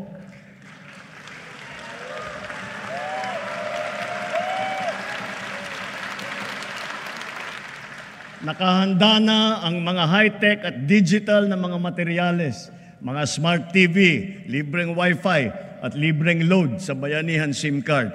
Dahil dito, handa na rin ang ating mga estudyante para makasabay sa makabagong paraan ng pag-aaral sa makabagong mundo. Ang pinakamahalaga sa sistema ng edukasyon ay ang ating mga mahal na guro.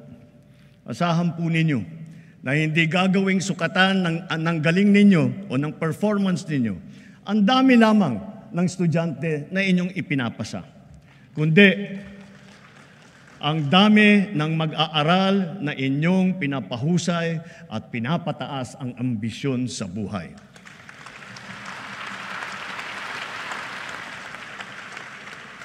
Hindi tayo tumitigil maghanap ng mga paraan upang pag-aanin kahit paano ang inyong pasanin sa araw-araw.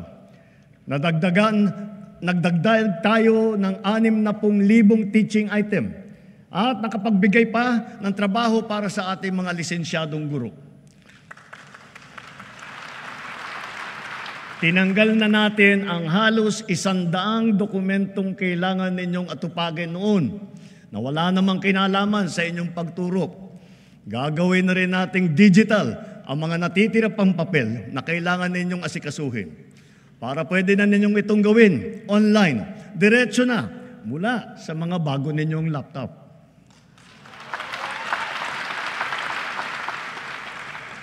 At ngayong school year na ito, makakatanggap na kayo ng kabayaran para sa inyong teaching overload at para sa inyong overtime.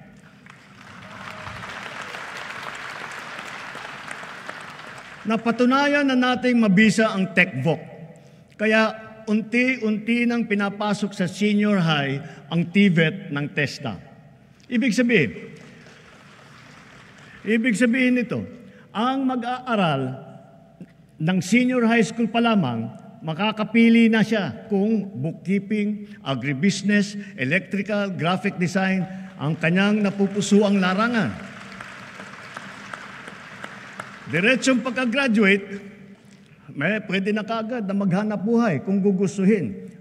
Dahil para na rin siyang nakapag-aral sa TESDA na nakakuha ng NC2 or NC3. Kung tutungtong naman sa kolehiyo, nakahanda ang malaking pondo para sa pagtutustos sa libreng pampublikong edukasyon sa kolehiyo. Pati na rin ang mga subsidy at financial assistance para sa mas higit pang nangangailangan ng estudyante. Taon-taon, mahigit 2 milyong estudyante ang nakakapag-aral ng libreng kolehiyo sa bansa. Mula umpisa ng administrasyong ito, dinagdagan pa natin ng 260,000 estudyante ang nakinabang dito. Sa susunod na taon, maglalaan pa rin tayo ng halos 60 bilyong piso para sa libreng edukasyon sa pampublikang kolehiyo at sa TechVoc. Dumami din ang nabigyan ng scholarship sa TESDA. Nito lamang 2024, higit pa sa 200,000 ang nadagdag sa mga scholarship ng TechVoc. Sa mga kasama naman sa listahan ng NAT4P, itong susunod na 3 taon, bibigyan natin ng mataas na prioridad ang mga anak ninyong tutungtong sa kolehiyo. Kitang-kita natin ang bunga ng mga programang ito. Napakataas ngayon ng bilang ng kabataan nating pumapasok sa kolehiyo o sa TESDA. Pilipinas na ang pumapangalawa sa buong ASEAN sa dami ng mga kabataan pumapasok sa kolehiyo at sa TechVoc. Mas marami na rin ang nakakapagtapos. Kaya mga magulang, sulitin na ninyo ang mga pagkakataong ito. Dahil hangad natin na sa lalong madaling panahon, ang bawat isang pamilya ay may anak na nakapagtapos ng kolehiyo o sa TESDA.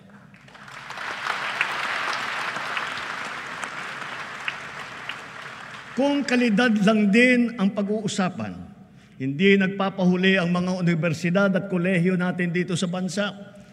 Mula sa 22 noong 2022, ngayon 114 na sa kanila ay kinikilala sa buong mundo. 6 na po nito ay public school. At bilang natatanging pagkilala, gagawaran natin ng Presidential Merit Scholarship ang mga high school graduate na makakakuha ng matataas na honor.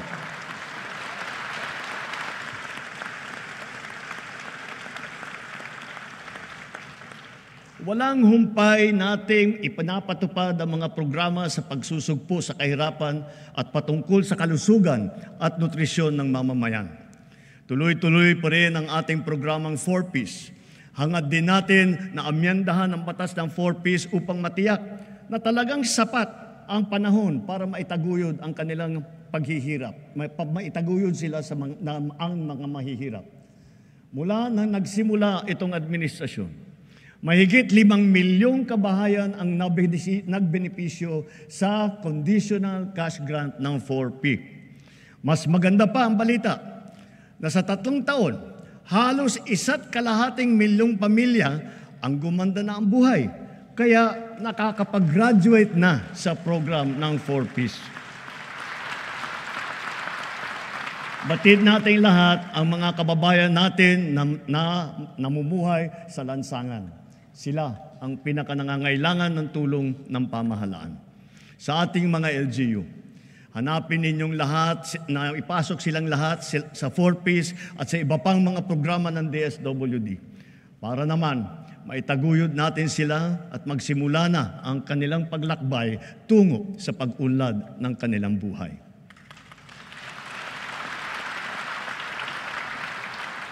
Sa 2nd taon ng ating Walang Gutom program, mabibigyan ng tulong ang 600,000 pinakanangangailangang kabahayan sa kanilang nutrisyon. At sa 2027, dadamihin pa natin sa 750,000 kabahayan ang maaabot ng feeding program natin. Pinapagpatuloy ng DSWD at ng DepEd ang feeding program nila para sa mga daycare center sa pampublikong paaralan at nakapagbigay ng masustansyang pagkain at gatas sa mahigit 3.2 milyong mag-aaral sa buong bansa.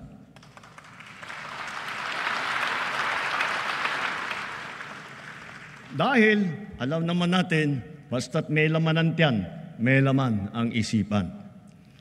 Kung papalawigin pa natin ang mga programang ito sa susunod na taon, sa tulong ng karagdagang 1 bilyong pisong pondo, pararamihin pa ng DSWD ang bilang ng mga batang mabibigyan ng masustansyang pagkain.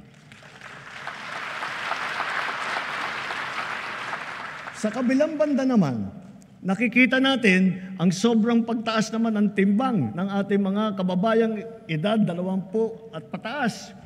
Kaya sikapin nating maging mas aktibo ang ating pamumuhay araw-araw.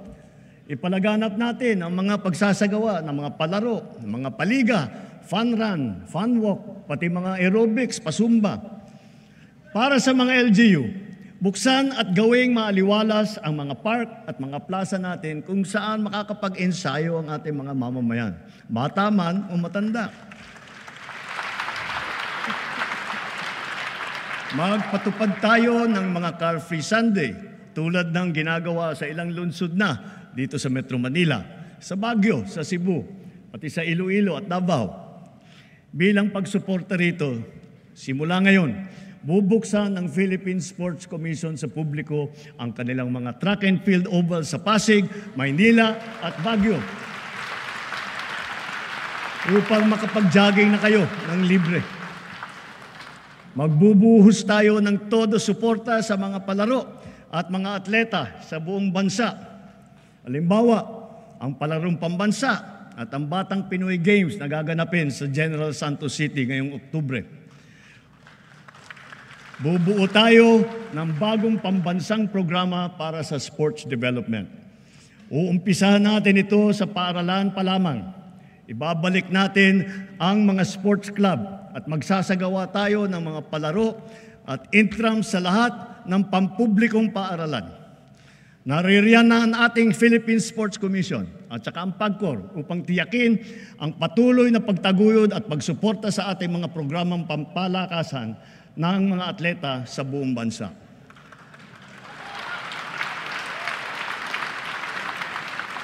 Dahil sa mga ito, ang ating kabataan ay maagang namumulat sa sport, humuhusay at tumataas ang kumpiyansa. Sumusunod sila sa yapak ng ating mga kampyon at world-class na athlete tulad ni Senator Manny Pacquiao, ni Heidelin Diaz, ni Kaloy Yulo, Ira Villegas, Nesty Petesio, EJ Obiena, Alex Ayala, ang Paralympian natin na sina Gerald Mangliwan, Sandy Asusano, Angel May Otom, at Ernie Gawilan. Sama na rin natin yung bago nating kampyon, si PNP Chief Nick Torres.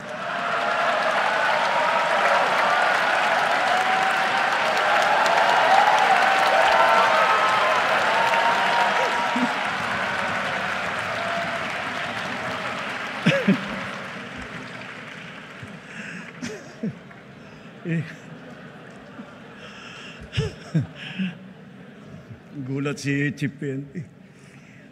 At siyempre, pati pa ang ating kampyon sa Asian Winter Games, Philippine Men's Curling Team. Akalain mo nga naman, walang winter dito sa Pilipinas. Napatunayan pa rin natin na kaya natin maging kampyon sa Winter Games. Kilalanin natin ang mga atleta na umani ng karangalan para sa Pilipinas. Hindi lamang sila nakapaghatid ng kasiyahan sa buong sambayanan, pinalakas pa nila ang ating pagmamahal sa bayan at lalo pang pinatingkad ang dangal ng bawat Pilipino.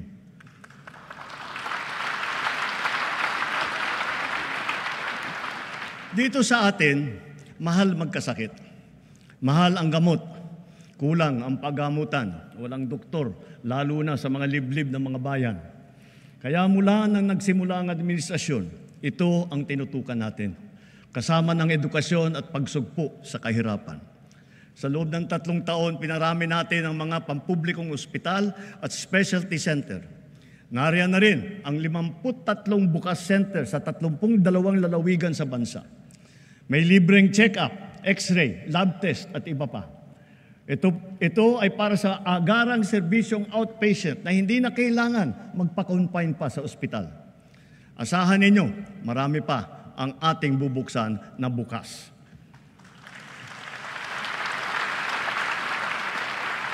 At nasisiyahan ako na makapag-report na sa kauna-unahang pagkakataon, ang bawat bayan po sa Pilipinas ngayon ay may doktor.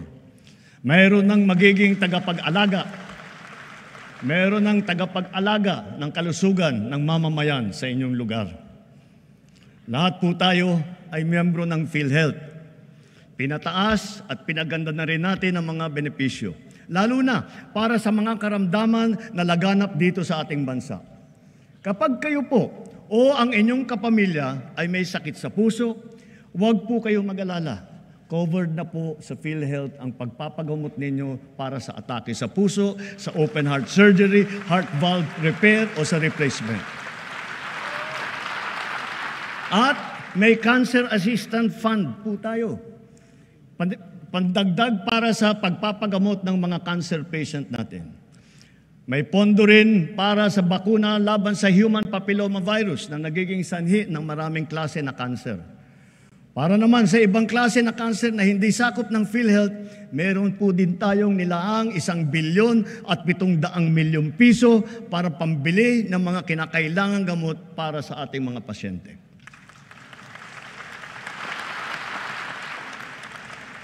Sa mga nagdadialysis, ang mga session ninyo na 3 beses sa isang linggo, libre na sa buong taon.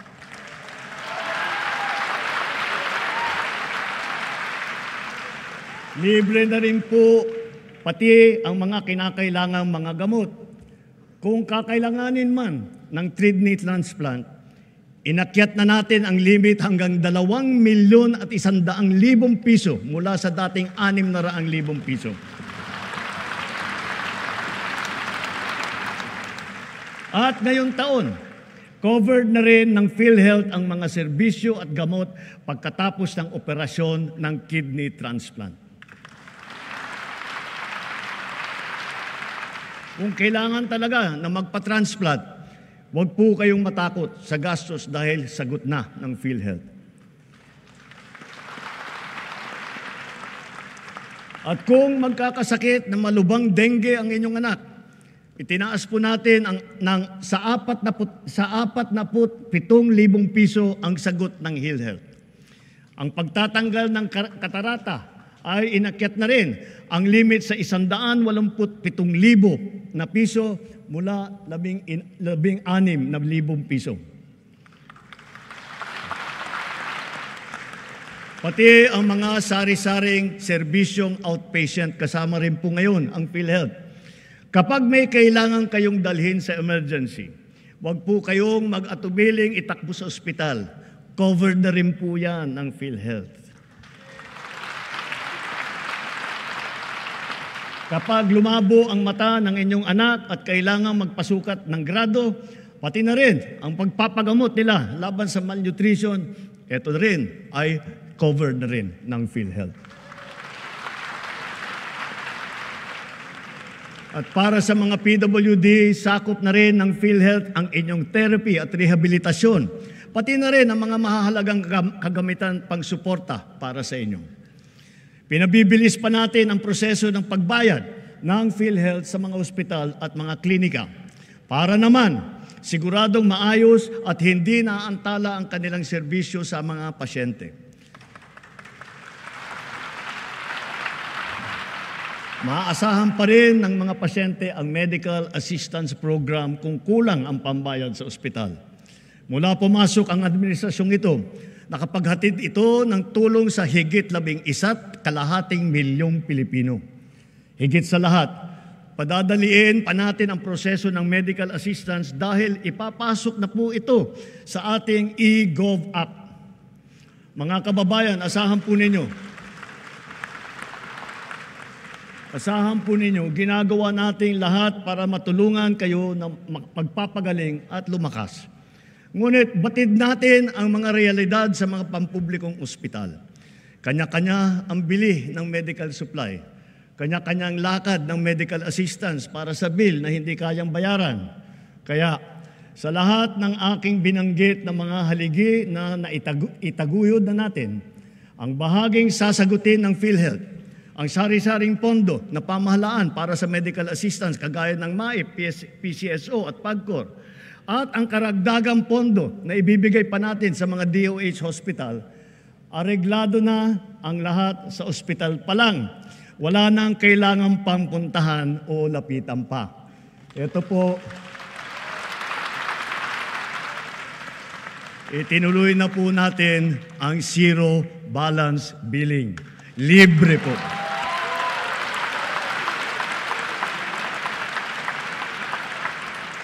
Ibig sabihin, ang serbisyo sa basic accommodation sa ating mga DOH na ospital, wala nang babayaran ang pasyente dahil bayad na ang bill ninyo. Uulitin ko, wala nang kailangan bayaran ng pasyente basta sa DOH ospital dahil bayad na po ang bill ninyo.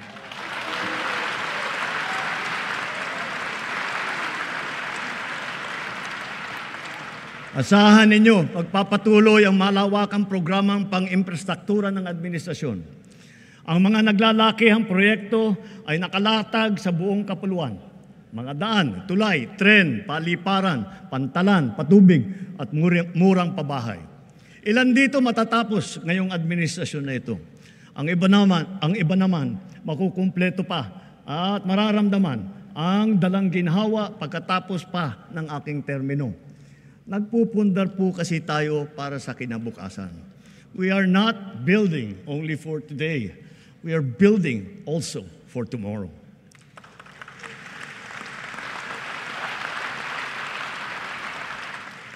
Habang ginagawa ang ating mga tren tulad ng North-South Commuter Railway at ang ating mga subway, patuloy din ang pagpapaganda natin sa serbisyo ng MRT at saka LRT. Ang dating 20% diskwento sa LRT at MRT para sa PWD, sa senior at sa estudyante ay tinaas na natin sa 50% na diskwento.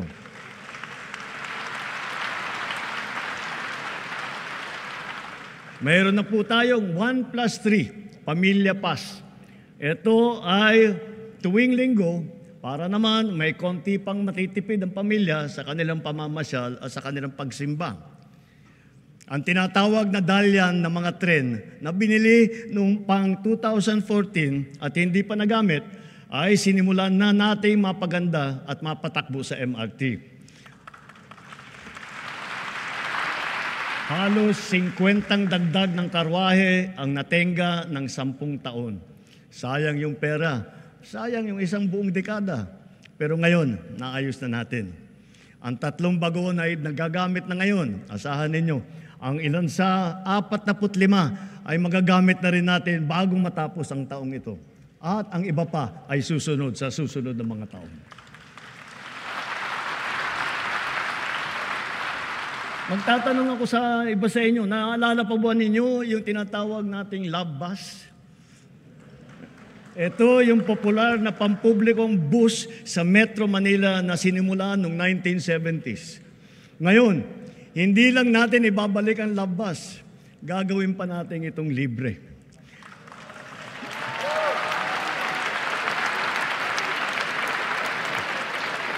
Pauna pa lamang, pilot testing pa lamang yung nasa Davao at sa Cebu.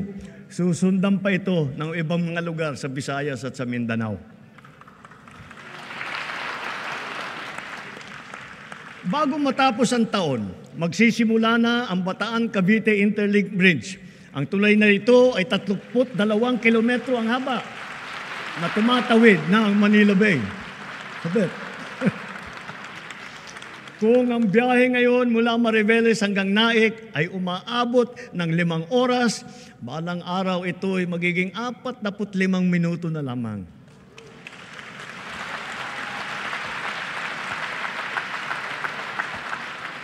Ang mga riles ng PNR Bicol Line na sinira ng Bagyong Christine ay unti-unti nating pinatitibay at naayos na.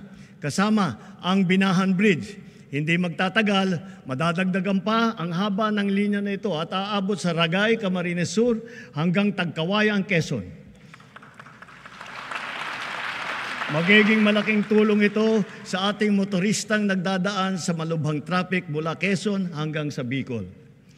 Sa 2026, inaasahang magbubukas na sa motorista ang bahagi ng extension ng SLEX mula Santa Tomas, Batangas hanggang Chaong, Quezon. Kapag natapos itong buong proyekto, ang dating 4 na oras na biyahe, magiging 1 oras na lang. Kaya inaatasan ko ang DOTR at DPWH na bantayang mabuti ang mga proyekto sa kahabaan ng Quezon patulak ng Bicol at tiyakin tama ang kalidad, matibay at nasa takdang oras ang pagtatapos. Ang Nalil Sikiat Bridge na una sa 3 mahalagang tulay na ginagawa ngayon sa Tawi-Tawi, nabuksan na. Sa susunod na taon, ang tulay sa Malasa, Lupang Pula ay matatapos na rin. Higit sa lahat, kung may Luzon Spine Expressway Network Program, meron din naman tayong Mindanao Transport Connectivity Improvement Project.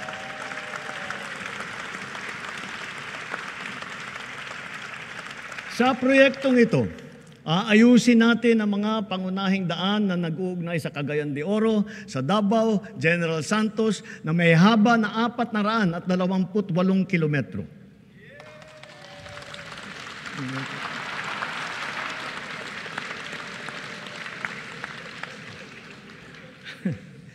Ang rehabilitasyon ng tulay ng Guadalupe ay sukdulan ng ring kinakailangan. Nasa Senado pa ako. Pinag-uusapan na ito. Hindi ko papayagan tumuwid pa ito sa susunod na administrasyon. Kaligtasan na ng publiko ang nakataya. Hindi po isasara ang Guadalupe Bridge. Gagawa muna tayo ng detour bridge sa magkabilang gilid bilang pansamantalaang daanan. Kapag nagawa na at nabuksan na ang detour bridge na ito, doon pa lamang sisimulan ang trabaho sa main bridge.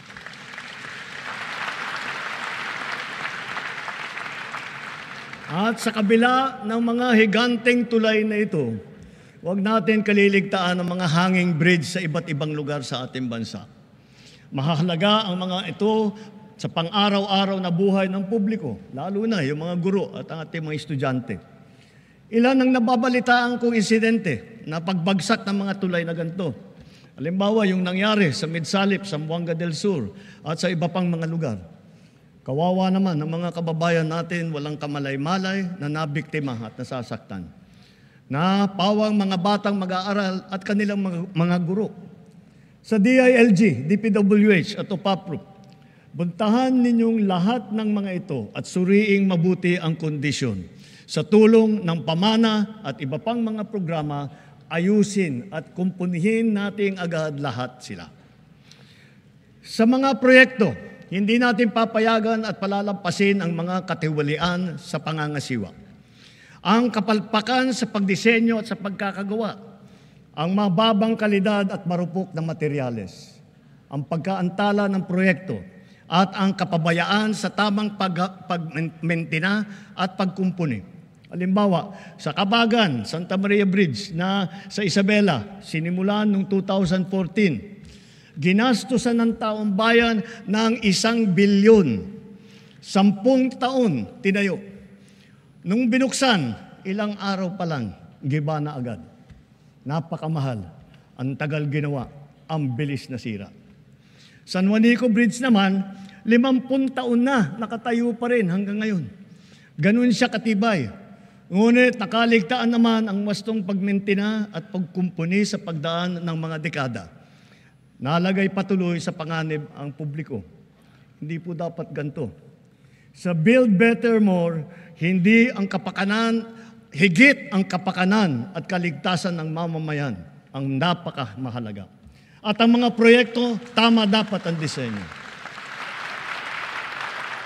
Mataas dapat ang kalidad, natatapos sa takdang oras, at naaalagaan at namimintina na mabuti. Napakahalaga ng internet sa ating pagtahak patungo sa bagong Pilipinas. Kaya nitong padaliin at baguhin ang pamumuhay ng ating mga mamamayan. Hindi lang ito para sa may kaya o para lamang sa mga bata. Ito ay kailangan na ng lahat. Natapos na ang Phase 1, 2 at saka 3 ng ating National Fiber Backbone Project na magpapalakas at magpapabilis sa ating internet. Kasabay nito, patuloy pa natin pinalalawig ang libreng Wi-Fi sa buong bansa. Noong Hunyo ng 2022, mga 4,000 free Wi-Fi sites lang ang meron tayo. Ngayon, halos 19,000 ang free Wi-Fi sites sa buong bansa.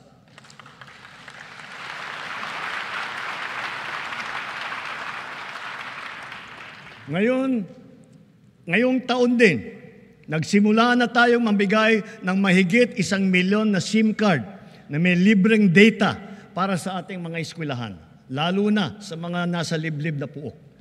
At dahil pag pinaganda at pinabilis natin, dadami pa ang mga bagong tore at cell site sa mga gida. Ngunit kulang pa rin ang mga ito. Halos 12,000 pampublikong paaralan pa ang walang internet. Kaya sinusiguro ng DICT at ng DepEd na bago matapos ang taong ito, magkakaroon na ng koneksyon ng internet ang lahat ng pampublikong paaralan.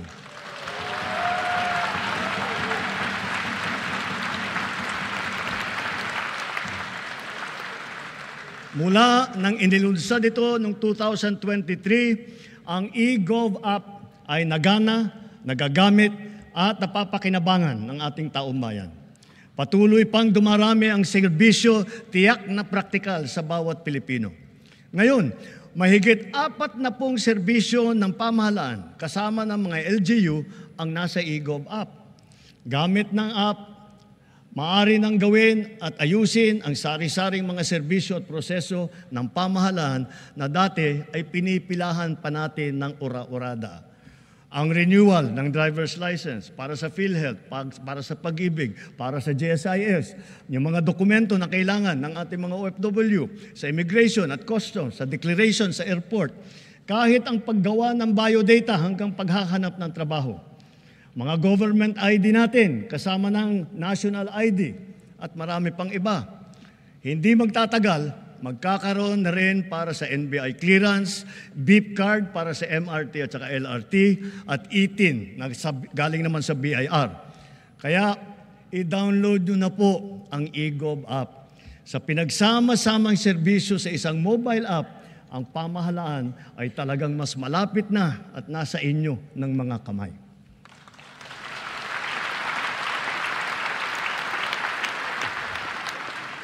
Sa LTO, alam kong tapos nyo ang paghahabol sa paggawa ng mga plaka ng motor na nabinbin mula pa noong 2014. 11 taon.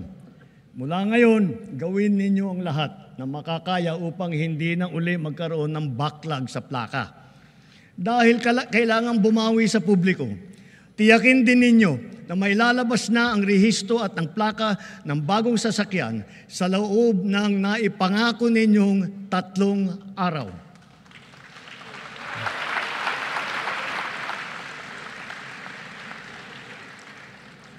Ang kapayapaan ay mahalagang pundasyon ng bagong Pilipinas. Kaya pinapatatag natin ito kasabay ng ating pag-unlad. Patuloy tayo sa pagpapatibay ng ating kapulisan at sandatahang lakas. Ang mga armamento, sasakyan, pandigma at sandata ng ating kapulisan at sandatahang lakas ay patuloy na dadagdagan, angkop sa layuning modernisasyon at komprehensibong pagtanggol ng ating kapuluan. Ang libo-libong mga nag-alsa dati laban sa pamahalaan, nagbagong buhay na at nagbabalik loob na. Tinataguyod natin kasama ang kanilang pamilya. Katuwang ang pribadong sektor, pinapaunlad din natin ang kanilang pamayanan at naglalatag tayo ng mga daan, patubig at marangal na hanap buhay. Bukod sa programang panghanap buhay, nagpagawa tayo ng mga health station, mga silid-aralan, mga water system, street light, na ngayon napapakinabangan ng mahigit 13 milyong Pilipino na ngayon ligtas na mula sa kaguluhan.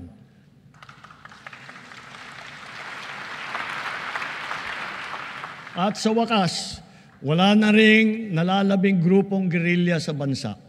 Titiyakin ng pamahalaan na wala nang mabubuo muli.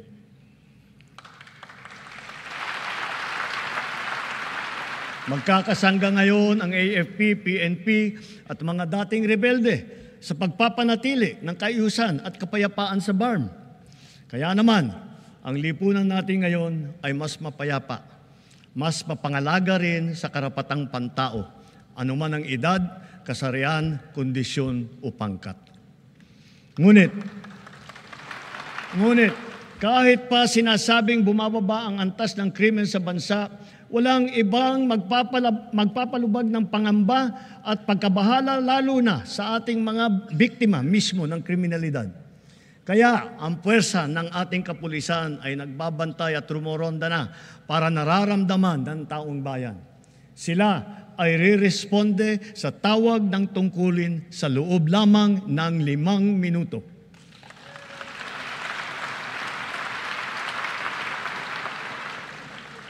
Nagtutulungan ang buong pamahalaan para lutasin ang mga kaso ng mga nawawala dahil sa walang pakundangang kagagawan ng mga sindikato sa likod ng madilim na mundo ng mga sabungan.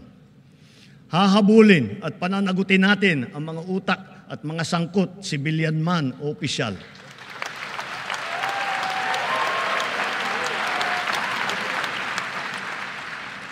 Kahit malakas, mabigat, o mayaman, hindi sila mangingibabaw sa batas. Higit sa lahat, ipararamdam natin sa mga salarin ang bigat ng parusa sa karumal-dumal na krimen ng mga ito. Sa mga isinagawang pagsakote sa mga bodega at laboratorio at takang pagpasok, halos 83 bilyong pisong halaga ng droga ang nakumpiska na. Kamakailan lamang, may mga malalaking kargamento na nagkakahalaga ng bilyon-bilyon na nasabat natin sa Zambales, sa Pangasinan, sa Cagayan, Tondo, Muntinlupa, Ilocos Sur, Ilocos Norte, Cebu, Batangas, Rizal at Cavite. Noong isang buwan, personal kong sinaksihan ang pagsira ng halos 1.5 tonelada ng shabu at iba't ibang klase pa ng illegal na droga. Sa lahat ng mga operasyon na ito, mahigit 153,000 ang naaresto. Mahigit 9,000 at 600 sa kanila ay high-value target. Ang pinakamasaklap, mahigit 677 sa kanila ay kawani ng pamahalaan. Mahigit 100 ay halal na opisyal. Mahigit 50 ay pulis. Sa 3 taon lamang, halos mapantayan na ang kabuuang huli ng nakaraang administrasyon.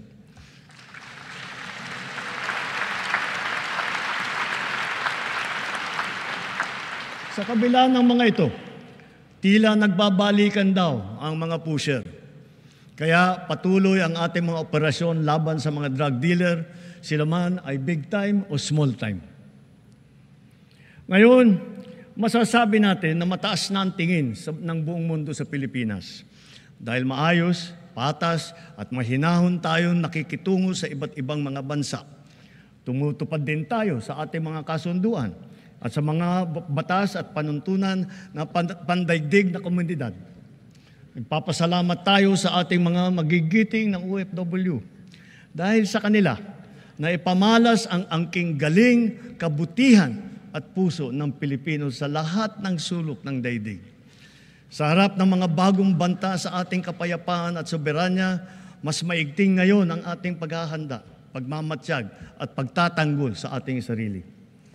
Ganun pa man, tayo pa rin ang nagtitimpi at nananatiling nagpapasensya, lalo na sa pagtanod sa ating buong kapuluan at sa pangangalaga sa ating interes. Subalit ngayon, mas pataas pa ang ating kumpiyansa dahil mas marami na tayong mga kasangga na magiging kabalikat natin sa oras ng matinding pangangailangan. Then as now, Our foreign policy remains the same. The Philippines is a friend to all. The Philippines is an enemy to none. That will be our main focus as we, the Philippines, host the ASEAN Summit in 2026.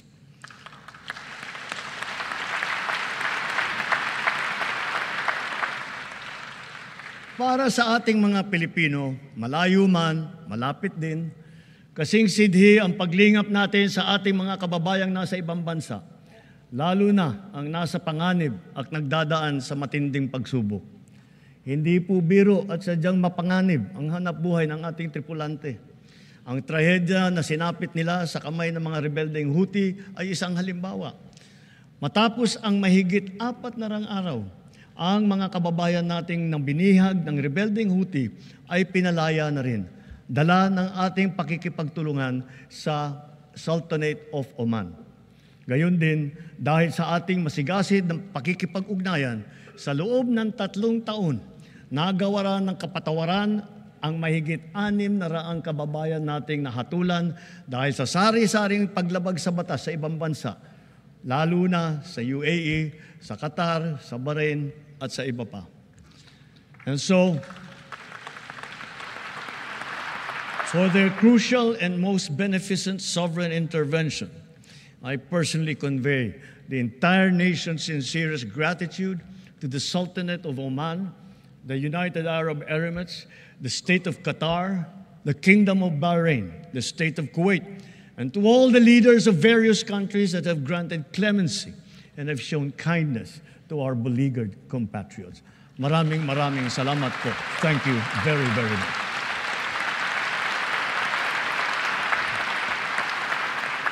Masigasig din ang ating paghahanda at pagmamatyag laban sa banta ng sakuna at kalamidad, lalo na sa bagong normal at nagbabagong klima na nagbubugso na panahon.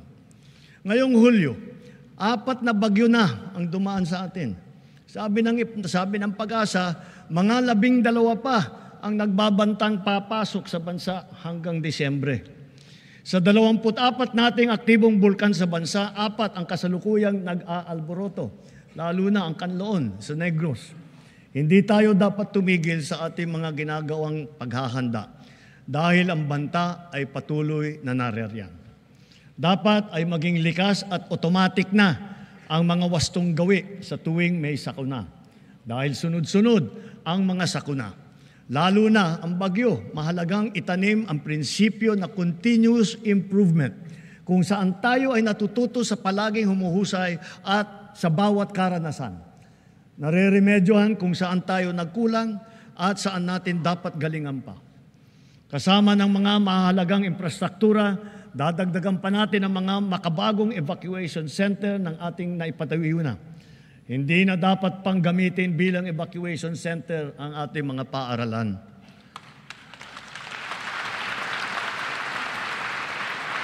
Ginagamit na natin ngayon ang mga makabagong teknolohiya, lalo na sa maaga at mabisang prediksyon. Mga Doppler radar, broadband seismic station, landslide sensor system ng Pag-asa, at saka fieldbox sa iba't ibang lugar sa bansa.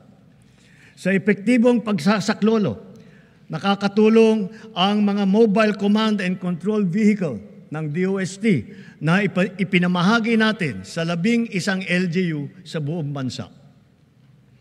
Sa ating mga kababayan, hindi magtatagumpay ang anumang paghahanda natin kung wala ang tulong po ninyo. Hiling din namin ang inyong kooperasyon, inyong disiplina, pagmamatyag at bayanihan bilang responsableng mamamayan. Kooperasyon sa mga malawakang ensayo, pagsunod sa mga babala at tagubilin, tulad ng agarang paglikas at pag-iwas sa mga danger zone. Disiplina, lalo na sa wastong pagtapon ng basura. Pagmamatyag sa bawat oras. Pagmamatyag sa bawat oras, bawat araw. Lalo na kapag may nagbabadyang hagupit na panahon sa pag-alam sa malapit na evacuation center, pakikinig sa totoong balita at pagtatalima sa mga alituntunin ng pamahalaan. Higit sa lahat, bayanihan sa pagdadamayan at pagtutulungan lalo na sa mga nasalanta nating kapwa. Mahirap man, kailangan natin itong gawin. Kailangan natin magsakripisyo upang masiguro na nailayo natin sa kapahamakan ang ating mamamayan dahil mahalaga ang bawat buhay ng Pilipino.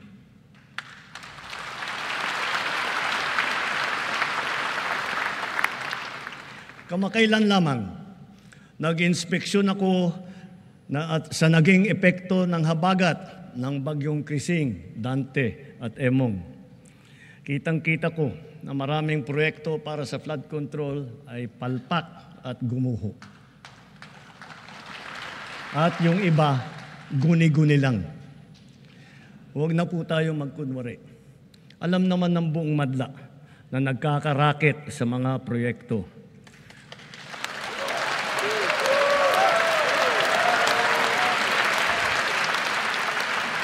Mga kickback, mga initiative, errata, SOP, for the boys. Kaya sa mga nakikipagsabwatan upang kunin ang pondo ng bayan at nakawin ang kinabukasan ng ating mga mamamayan, mahiya naman kayo sa inyong kapwa Pilipino.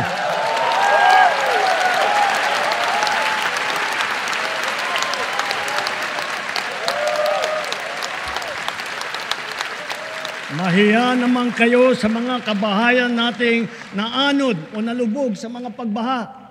Mahiya naman kayo, lalo sa mga anak natin na magmamana sa mga utang na ginawa ninyo nang binulsan nyo lang ang pera.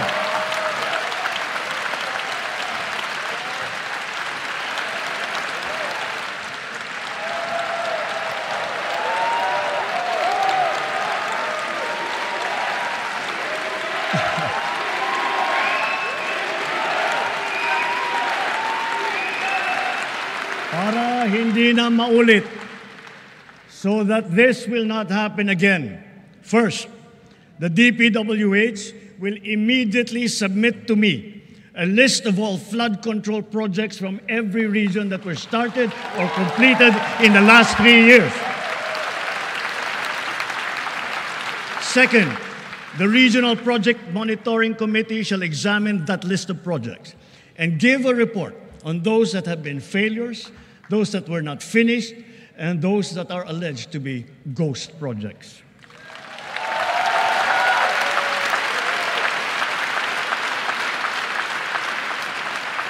And third, we will publish this list.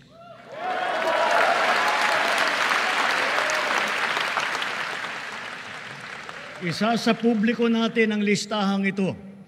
Kaya ang publiko na saksi sa mga proyektong ito ay malayang suriin ang listahan at magbahagi ng kanilang nalalaman para makatulong sa ating investigasyon.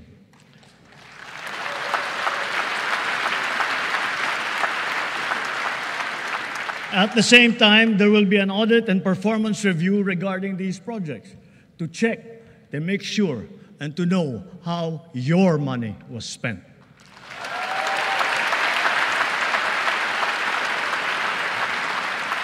Sa mga susunod na buwan, makakasuhan ang lahat ng mga lalabas na may sala mula sa investigasyon, pati na ang mga kasabwat na kontratista sa buong bansa.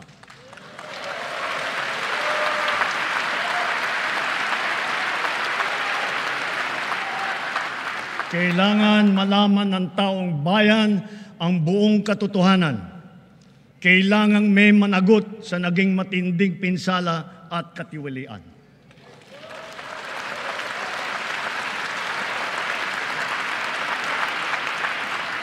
Therefore, for the 2026 national budget, I will return any proposed general appropriations bill that is not fully aligned with the national expenditure program.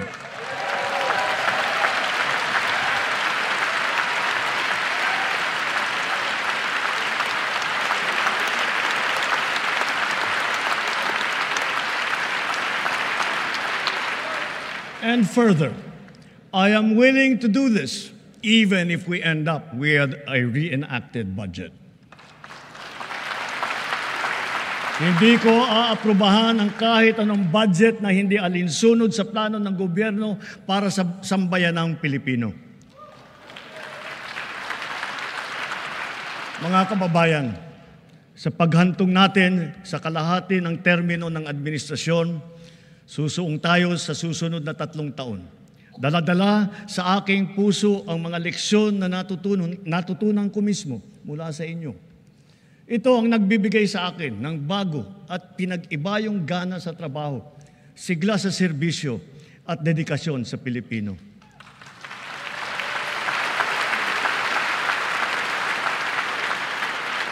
Huwag nating hayaang malihis ang ating pagtuon at pagtahak sa landas ng kaunlaran dahil nasa abot tanaw na natin ito.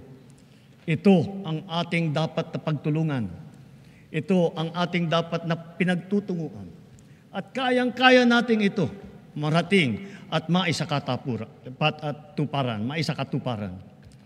Sa wika ng ating bayani, only he who, from whatever position he occupies, whether high or low, strives for the greatest good possible for his fellow man, possesses true patriotism.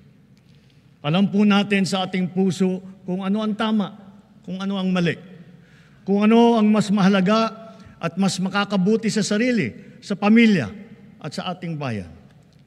Sa mga matitinding hamon na binabato at hinaharang ng ating mundo ngayon, nasa likod ninyo ang pamahalaan. At huwag tayong matakot. Huwag tayong titiklop.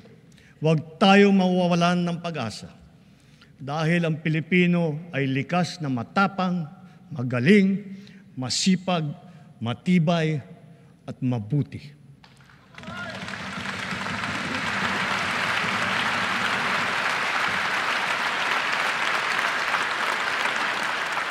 Mga kababayan, tayo ito. Tayo ang bagong Pilipino. Mabuhay po kayo at magandang gabi po sa inyong lahat.